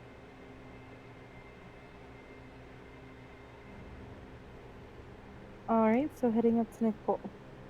Alright, the three of you come up. He'll catch or you'll catch his attention. He just kind of nods and gives you a quick wave as you come up. I wasn't sure if we were going to see the three of you so soon this morning. We missed you. That's sweet, Aurora. Yeah, it's actually I kind of nice to be back on the I wouldn't actually go as far as to say that, but Well, at least someone's being honest this morning. He just kind of grins down at you, Scotty. Just, She will return it with a glare. seems not phased by it, but Nicole will kind of interject. Well, I don't know if they're going to be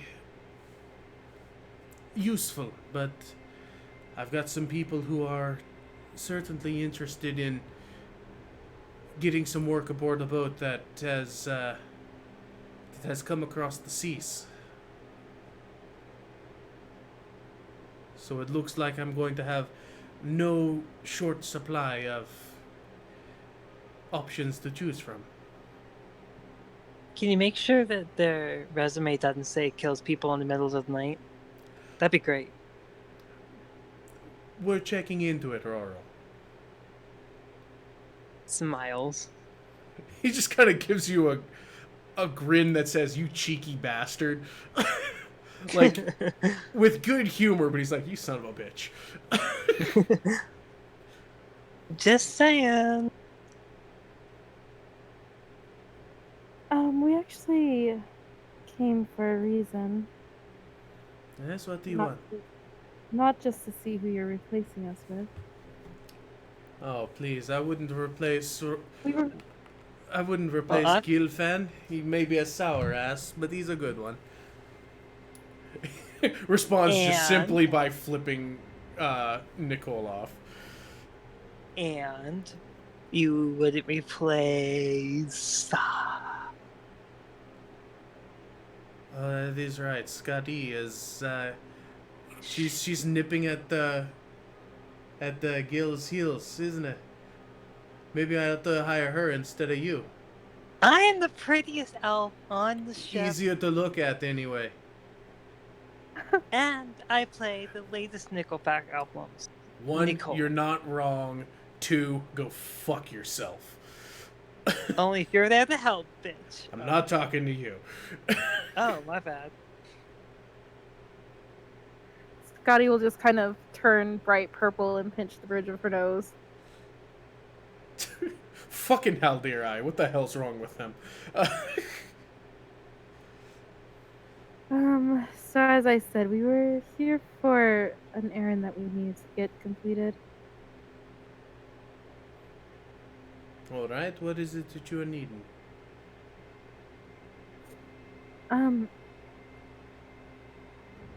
Well, we were wondering if Tallow and Syl, or even you, may have picked up something that may look like it's a broken piece of something else. When we were at the island with bad tiny dragons. Bad tiny dragons.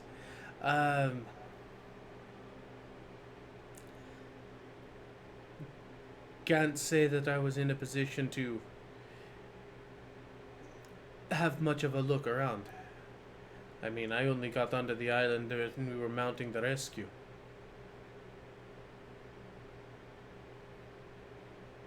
But I think that I think the couple is downstairs still.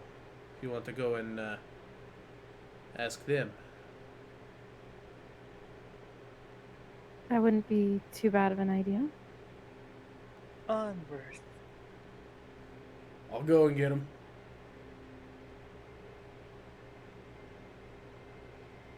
If no one's got any exception to that.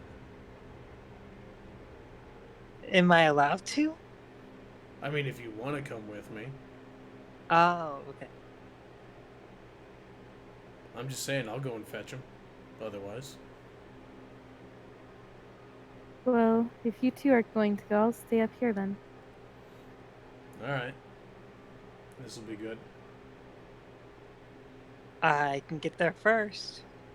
Right. Runs. Okay, yeah, sure. Acrobatics, bitch. See how well you do. Wow. Because you're not faster than him. No, you don't have to whisper that shit. I know, I forgot to take it off. Well, there's that toggle. Yeah, you have that toggle on the top of your page now, right? Okay, first roll. Yes, I'm going to take your 17, Roro. Thank Don't you. worry. Not my I tripped and fell through the floor. Yeah, no, we're not taking that one. I mean, that would be hilarious. And if I did take that, you were getting tripped. Either that or you took a beanbag to like the base of the nape of the neck. Like he just trips and suddenly a fire burst on the boat and, well, finishes Scotty's job. Yes. Yeah, I'm sure. Bring that up again. That's delightful. I will never not bring it up. Yeah, I know, and this is why you're gonna die screaming. I mean, I'm not even gonna feel bad when you get murdered now. That's just how things go in this game now. So Maybe you should. you're not faster than him, but you're being you're being clever. I mean by clever, you're being what would essentially in a race be called a cheater, but whatever. You kind of slip through the you slip through the beam on top and kind of like almost overhang. You're doing some like almost parkour shit, as you know, like there's the posts that comprise the railing. You go under the railing instead of running down the stairs. Like Gil is taking a more traditional route, you know, running but going down the stairs and around. You just slip through the banister because you're a wispy, thin ass bastard elf, and you know, kind of catch your hands and flip through that and around into the open door, and gives yourself just enough of an edge to make it down to the hole, staying just. I mean, the first couple of floors down, you make it in the clear, and then you realize that he's probably not following as quickly as you might suspect him to be. It's almost like he broke off pursuit a little ways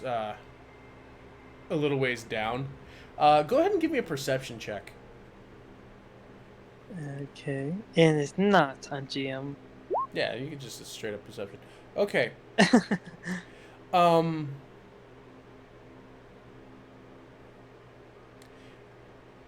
As you're approaching where the crew's how do you want to where your rooms are, you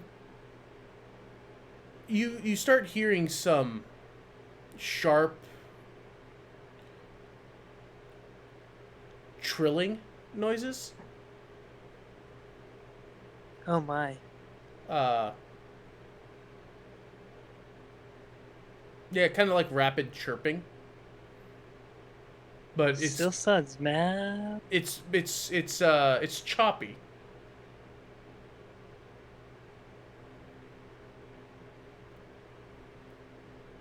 And it's like like some of the chirps like cut off halfway through, but then pick up again. I'm assuming behind the closed door. It certainly seems to be coming from within that room. Okay. And, you know, as you're getting towards it, yeah, the door is closed.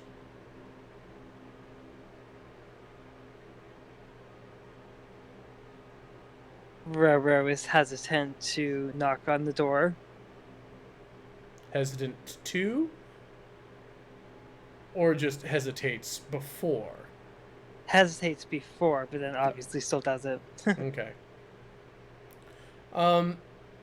Yeah, it doesn't take you long to realize the nature of this chirping. Probably giving you pause for interrupting.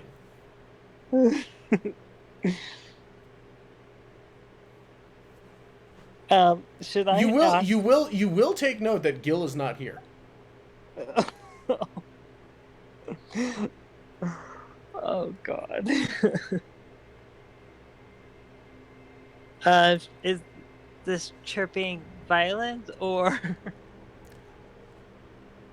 I wouldn't say violent. No.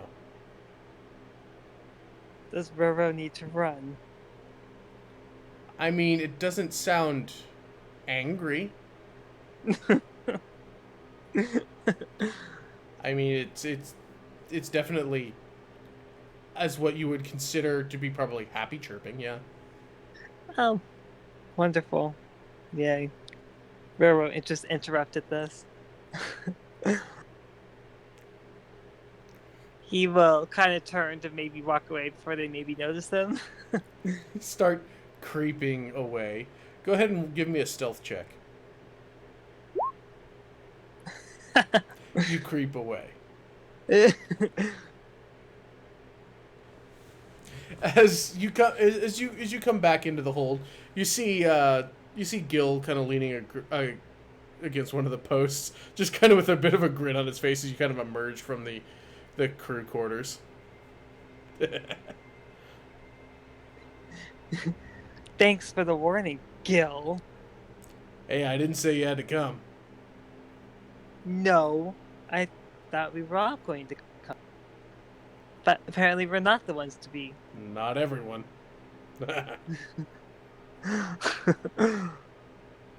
Maybe they won't know we're here. We can still run. Oh, I'm pretty sure they don't know we're here. Great. Look, I'll keep an ear out if you want to go up, and I'll bring them up when they're done. Gil, why would you knock on the door like that? Runs. You know, I'm pretty sure they aren't paying attention to anything out here, but okay. I can still cover my tracks. Goodbye. Alright, I'll see you later. Crazy ass elves. Fucking mountain folk. You're rude. Goes back to find Scotty. So, Roro comes up on, is starting to come up on deck. While this is transpiring, Scotty, you're up there with Nicole.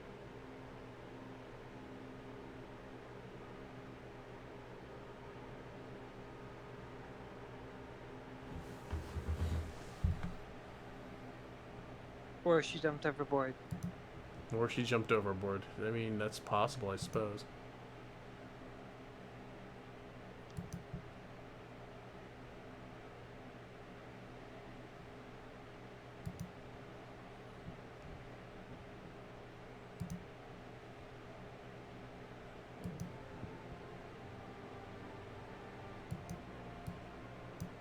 Scotty?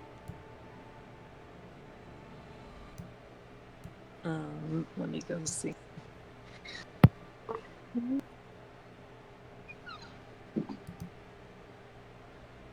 Am I being heard at all? Now you are. No. Yeah, I can hear you now. You can hear me now? I can hear you now. Awesome. Good conversation by myself. We're not trying to ignore you, we promise. I don't believe it. Hey, no one's going to hear any of the conversation that you were starting on. So let's take it from the top. The top, bitch.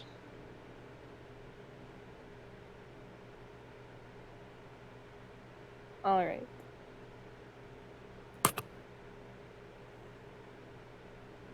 Nicole, are you sure you're going to be all right without Gil?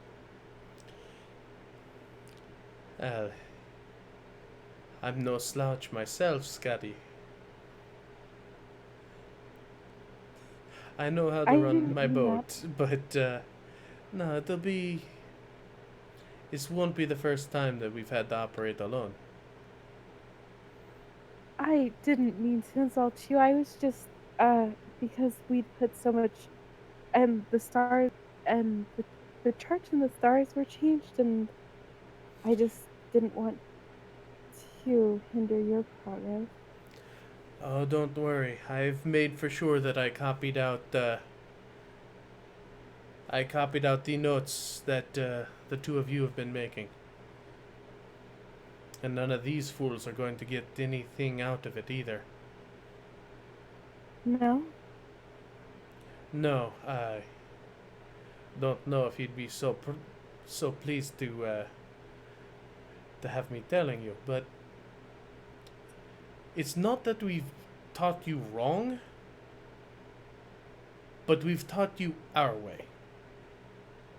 It's a it's a cipher we've made since we were boys. Uh, to most people, it's probably not going to make a lot of sense. So, you taught me kind of your shorthand of things? Yeah, I mean, it's like we taught you. It's just like we taught you our childhood codes. Hey, look, you're part of the club now. Bright purple. Uh, I'm glad to be included. I'm I'm glad that taking Gil with me won't be a problem for you. Well, so long as you keep the assholes safe, it should be alright. We'll call it the deal, eh? I really don't see how much I can do to keep Gil safe, but sure, I definitely won't be letting anything happen to him if I have a choice in it. Good, and don't kill him either. Well, I mean, that I can't promise to. Well, alright then.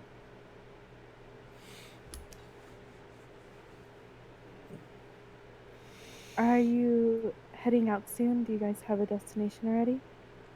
No, we don't have the way that we were planning on going. Not yet, anyway. We don't even have a crew built up. These are just the first batch. It's probably going to be at least a day or two before we even think we're going to put a couple of people together and see if they work.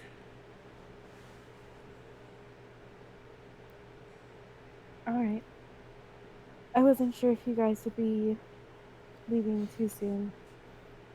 It I still mean, feels a bit odd to be separating. I can't say that I'm 100% thrilled with it either, but you have the calling that you feel you have to go on, so we'll just be here for when you get back. Just don't delay too much. Who knows what trouble we'll get in without you. I mean, Well, would you really want to miss the fun of it? uh, you and Gil and your weird perception on fun. Are you But telling me that this hasn't been an exciting journey? it's This is why I go out to the sea. You never know what you're going to find. Scotty will give him a smile. It's been different. And not bad. So I guess I can see your perception of fun. And maybe you had to grow up out in the world instead of being kind of shoot off into it like you might have. Perhaps it was a rough start. Don't worry, you'll get your sea legs eventually. I'll make sure of that. If not, our fine blue-haired friend, he'll see to that. He kind of gives you a bit of a knowing grin. She just turned brighter purple. Well, we'll get back to you as soon as we can, but from the last vision, I think we're going to be traveling for quite a bit. Well, you had mentioned the desert, and from what little I was been able to kind of casually ask on, is definitely out like at least a week just to get into the desert. Not sure how long exactly. I was kind of more focused on other things. I hope you'll forgive me, but Oh, well, of course, I'm not, it's fine. But, I mean, hopefully, once we get to where we're going, we'll be able to head back and perhaps meet up. So, I don't assume you're going to be staying in port that long. we are going to be out to sea. Yes. I mean, I told you we're not going too far, but if you're headed all the way up into there, we might make a smaller or a larger expedition of it. But I don't want to go too far in case something happens.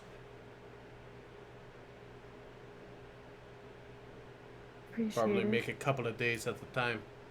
I would say that maybe uh, could probably leave message at the sandbar.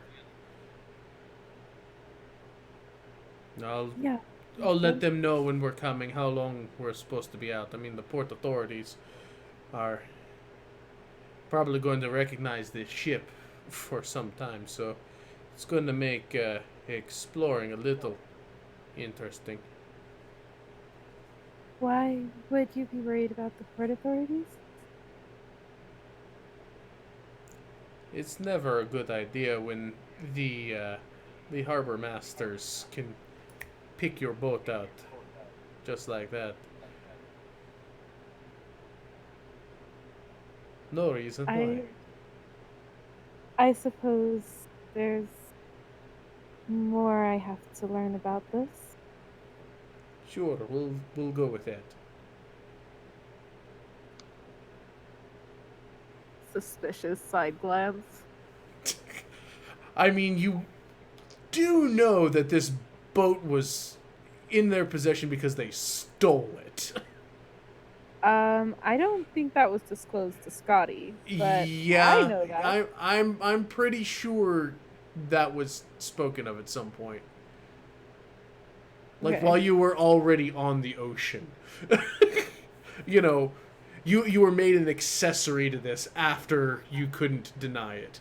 Uh, Once we're involved. once you're involved.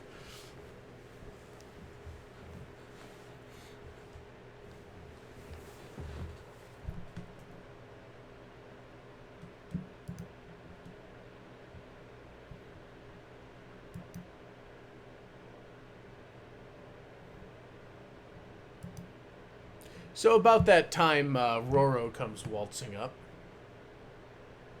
Fabulously. fabulously. He has no one in tow with him. So, Scotty, I think we should avoid Tallow and Cell for the rest of our lives. I don't understand, Roro. Why would we do that? With how easily you get embarrassed, I don't think I should tell you. Um, y- you're starting to worry me. I don't understand what you're going on about. I don't want to understand what I'm going on about. Well, are we? Uh, Gil's going to collect them when they're finished. And I'm going to stay right here until then.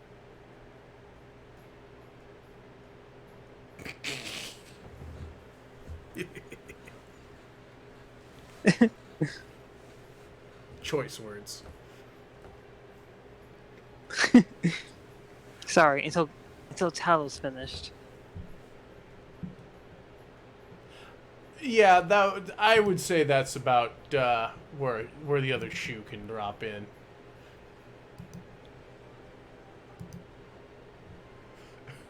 What is wrong with these people? Yeah, you've got a good enough passive for insight. Yeah, they're definitely preoccupied at the moment. preoccupied. Yes, because we're in polite society, company, whatever. Shut up, you're a towel. Entertainment.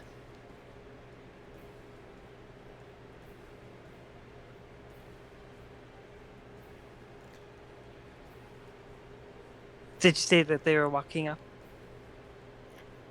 I didn't think say anything because I think you were cutting out.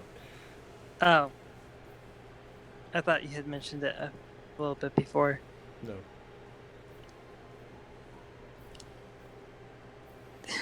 No, So yes. just the two of you standing there awkwardly.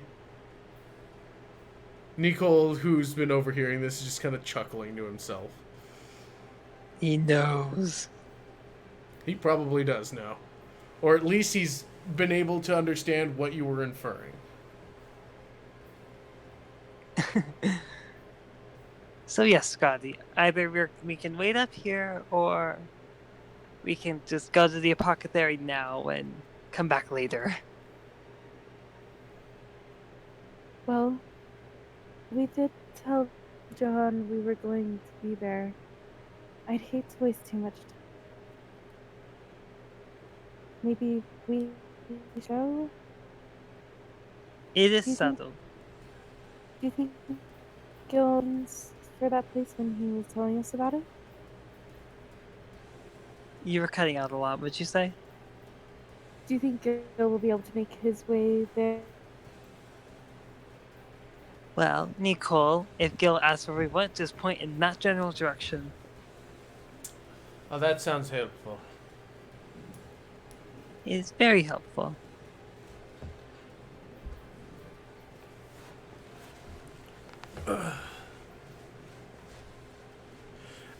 Probably about this time is where Gil will come up. Just so you guys like, yeah, they don't know. They hadn't seen anything.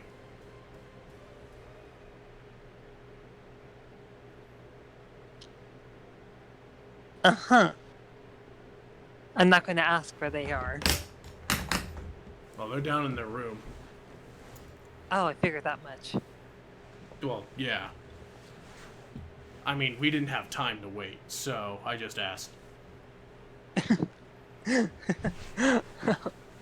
Not Roro laughing. I'm just going to put that out there.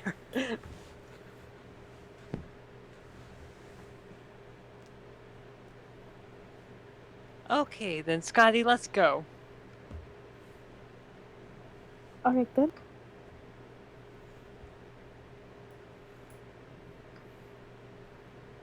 All right, Wait. so we're gonna go and meet this Johan.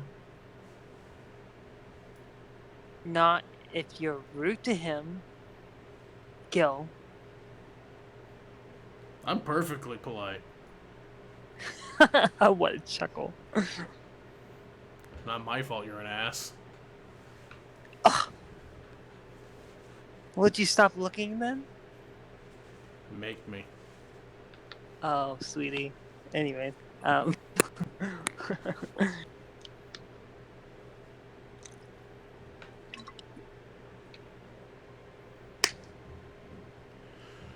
So you make your way to the sluice. It's that same courtyard of pungent smells. Weird intermixture. It hangs over this place like a fog. I mean, not like an actual fog, but you know what I mean. But yeah, the courtyard is open.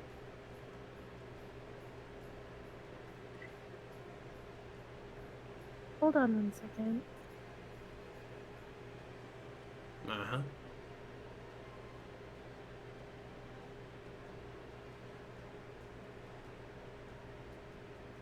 we have lost our dragon. Oh no. Our dragon has returned. Woo! Can you hear me? Yes. Yes. Sorry, you guys were breaking up so bad. Yeah, you were breaking up a lot as well before. I think it's just because my computer is getting hot. Okay. Okay. We can continue, sorry. Yeah, no worries. You are standing in front of the small pavilion courtyard, which is the Sluis Apothecary, and it is open to you. Barbara will lead the way in. Okay. Right up to the door. Johan, good morning. You hear something from the other side of the door. Uh, no distinct. Oh, now I start hiccuping. Yeah, that's wonderful. 1 second.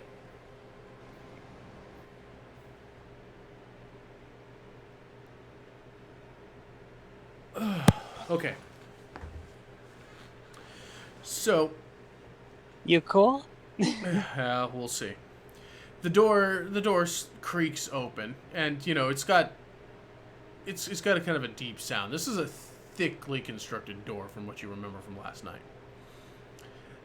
As it opens, and still in that smoking jacket, a nice pressed white shirt, a leopard print cavette, and a cheroot cigarette in hand, just lightly smoking at the tip, just stands Johann Magnata, just opening the door wide for you.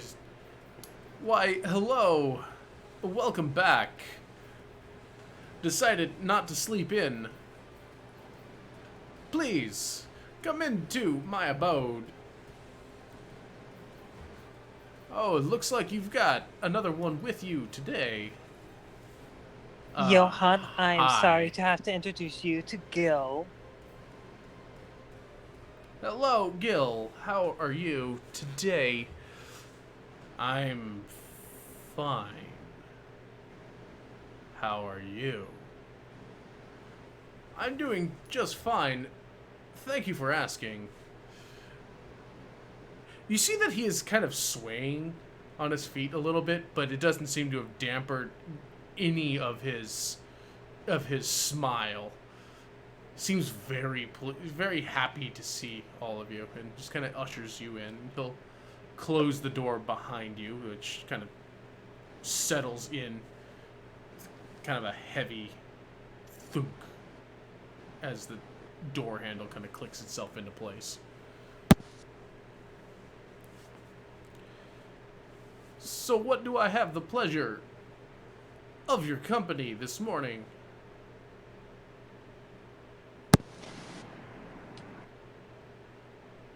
Well, I suppose we've come back to discuss, the finer details. We don't have the third piece of the wand. That is really unfortunate.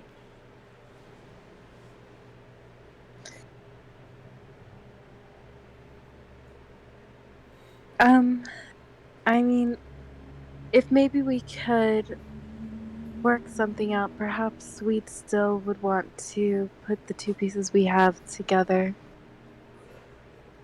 Ah, I see. Oh, wait. Where are my manners? I apologize. Would any of you care for some drinks? I have some mixing up right now. As he kind of points you off in the direction, you see a small beaker. Well, not a, but it's a rather decent sized beaker filled with an orange liquid and a glass, basically a glass instrument just turning on its own around mixing this liquid that seems to be heavy with condensation, as something is chilling it.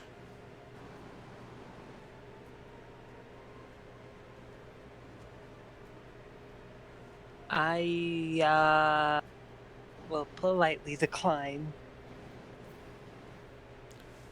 Oh, come now. It's perfectly fine.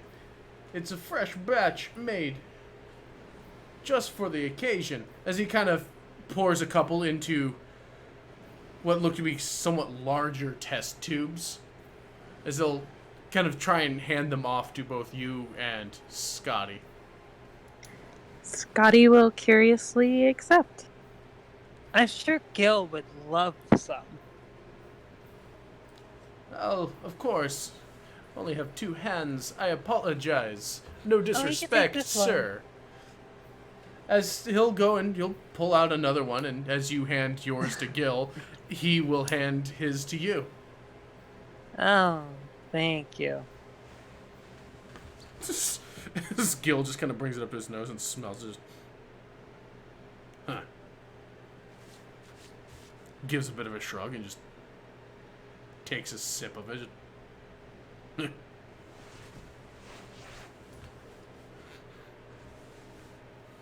It's kind of got a citrusy smell to it. Ooh, citrus? I like citrus. Tastes like a huge drink. Yeah, congratulations. Apparently Johan is making morning mimosas. Is what? He's making mimosas. This is why we like him. Mimosas in like the morning. It's got that slight minty aftertaste, if I recall. What little I know about my alcohol lore. It's an actual skill set. Shut up. I didn't waste my childhood. But yeah, I mean, it's well done. Not super alcoholic because it's still the morning. How many of these have you had? Just a couple. I enjoy the taste. You should have had some of the wine from last night. It was delightful. I'm sure. But as we were talking, you were seeing if we could trade for the staff. Yeah. Well, we are running a bit low on funds, so my interest is in seeing if perhaps trading some labor would help in reducing the cost of it. Well, I'm always on board for doing a little bit of tit for tat, as it were. But there's a lot of tat that would have to be given for a project of this magnitude. I hope you understand. I do understand that this would be quite a project and quite a bit for me to ask, but I'm not too bad around alchemy equipment. I could possibly be quite a bit of help. I can play the violin. I appreciate that. I'm not entirely sure what that would have to do with the project at hand, unless, of course, you were going to go out and perform for money and use that to fund the project. My music makes people feel good. I've had comments like, "Oh, look into the future." There's a difference between them being hopeful for the future and staring off into the distance like some scarred maniac. No.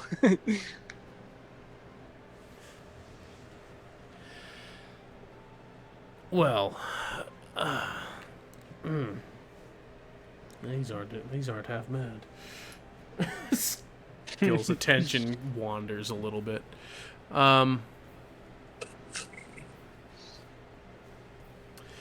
Well, I'm not sure how much time you had. You had mentioned something that you were looking to do otherwise, if I'm not mistaken. I might be. Uh, Um, well, no, we're really only passing through here. We do have a destination in mind. Hmm.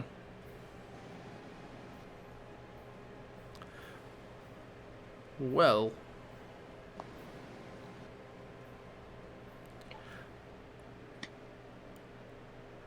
you did never tell me exactly where your destination was leading you. Um, well, we're headed off into the desert, actually. It's quite a ways away. I've been told it's about a week's journey, but I mean, maybe. I don't personally go up there as well, as a matter of course. The desert, it doesn't do well for my complexion. But I tell you what, I have heard there's quite a few rather rare herbs that you can get from their gardens and the like. If you don't have the money now, maybe if you can get me some to practice my craft on, maybe we can work something out. I mean, if you want to provide a supply list, I would be more than happy to gather some things for you and send them back in exchange.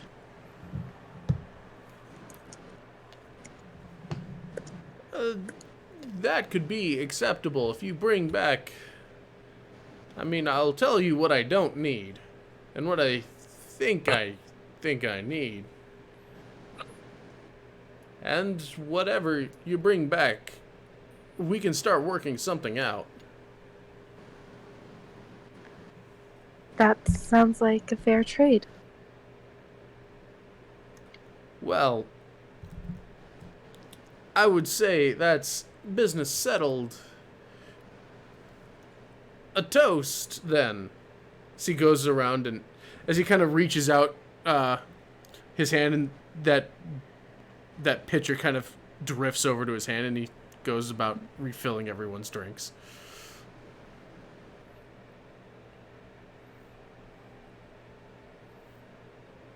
Roro groans and has flashbacks of Switcher. The man just kind of raises his glass and kind of takes like half of it down. Just, well, I suppose I should get working on my shopping list. Yes. We'll definitely need that before we head out, but I don't think we have a set time for heading out. Not specifically, but.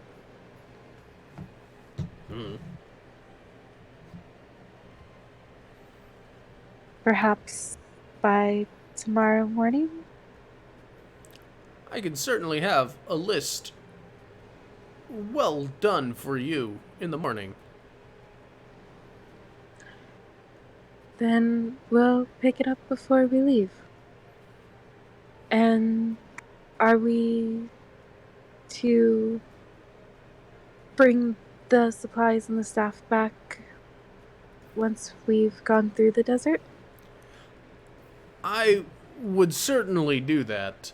I can imagine you could send a courier down, but there's no guarantee that they might not get waylaid. The roads to the central city are not bad. They are patrolled, but things have started to get a little haywire lately because of the darkness.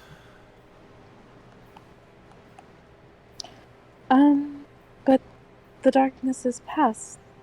And it's left quite a few nasty critters kind of wandering around.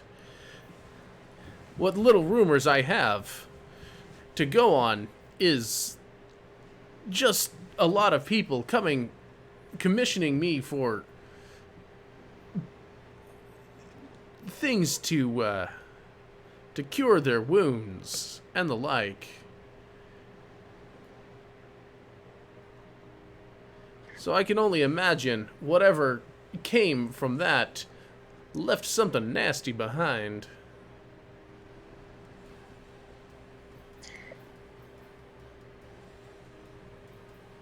Alright then.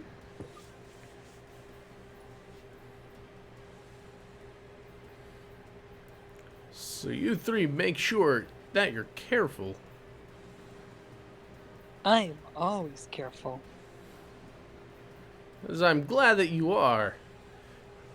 A thing too precious to lose to something on the roads. Just kind of See? he just kind of Precious. gives you a little bit of a hazy smile. See? Precious. Oh god, now he's done it.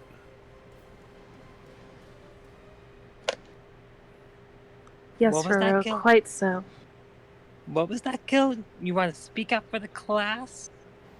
Oh, don't worry, I'll inform you later. Oh, fine. Until then, we should probably make the hours to see the library, because if it's closed again, it's going to be hard to get into. I've heard that tends to happen. Closed things usually are pretty difficult to navigate. Sometimes It's you only- gotta ply it. Is there like a secret word to get into the library to speak to the wizard, or are they just all rude? I have always seen that the magic word to get you started is hi, hello, how are you doing? I will remember this sacred phrase. Oh, please don't.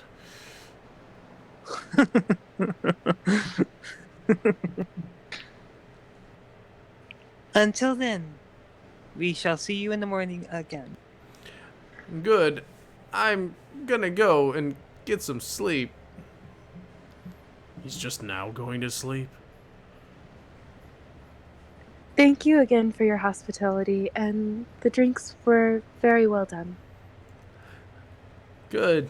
Maybe when I see you again, I'll have opened some of my fine champagne. We can send you on to your task in a bit of style.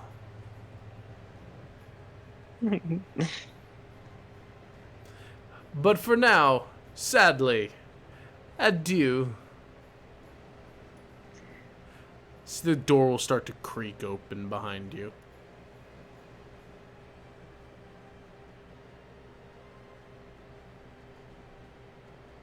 And Gil will slip out. Scotty following? Rubber waves as he leaves. You're not quite sure. It might just be, the fact that he's an older gentleman and definitely tired and or drunk. But you think he might have winked at you. or he's just falling asleep. Hard to tell. As Rubber closes the door, he is so nice. He's a little creepy, but he doesn't seem like a bad sort. A weird-ass guy, though. Well, he's hospitable and he's accepting to work with us. Are you sure he's an alchemist and not a bartender, though? Well, I'm sure one and the same at times. Alright, you got a point. occasionally I get those. Usually on your fingertips. Well, look at that. He's calling us again. Honk. Honk. Oh, geez, that might be Syl again. Never mind. Moving on. Oh, God.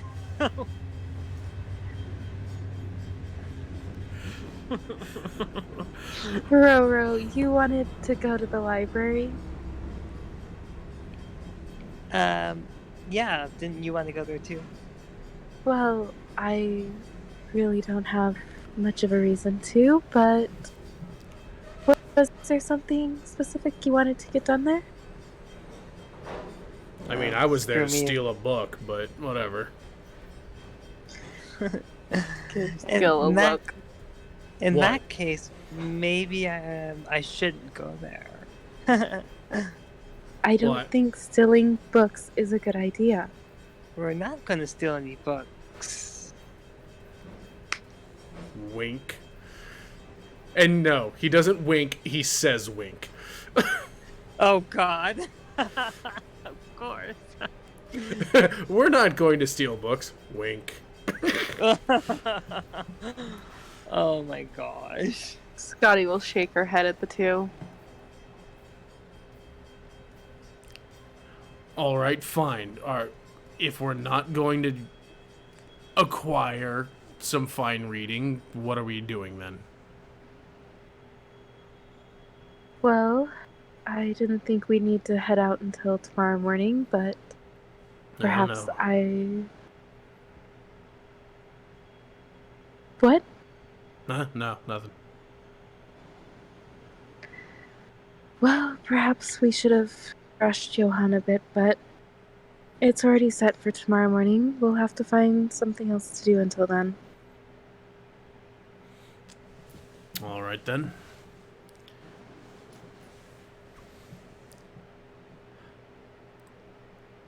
Well, what are you... I guess specifically, what are you gonna do, Scotty?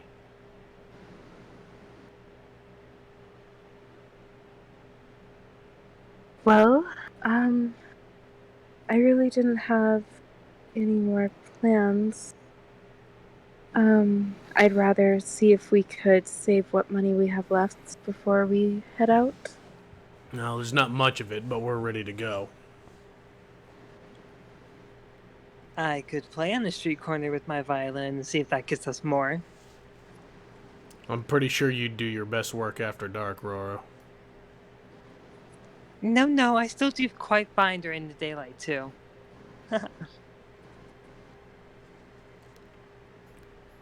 Anyway, you're busy.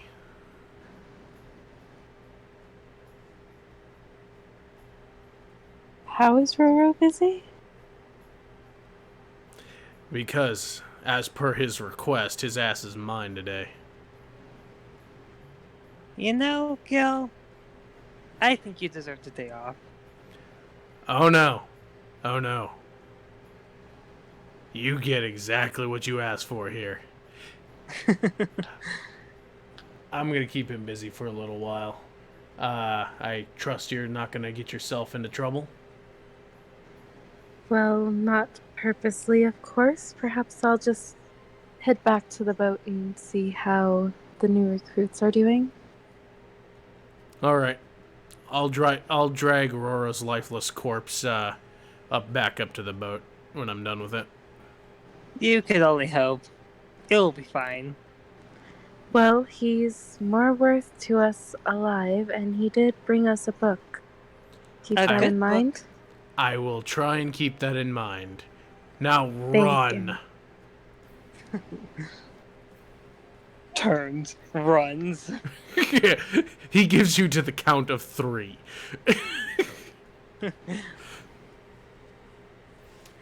Scotty heads back to the boat, and Roro starts running for his ever-loving life.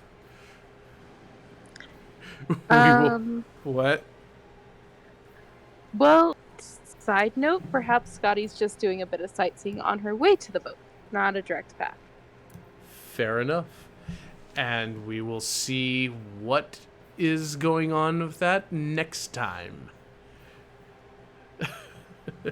So thank you thank you for joining, and we will see you all again. Tomorrow I'm going on another marathon because I'm crazy like that. I'm gonna be starting Silent Hill 2. And Roro starts crying.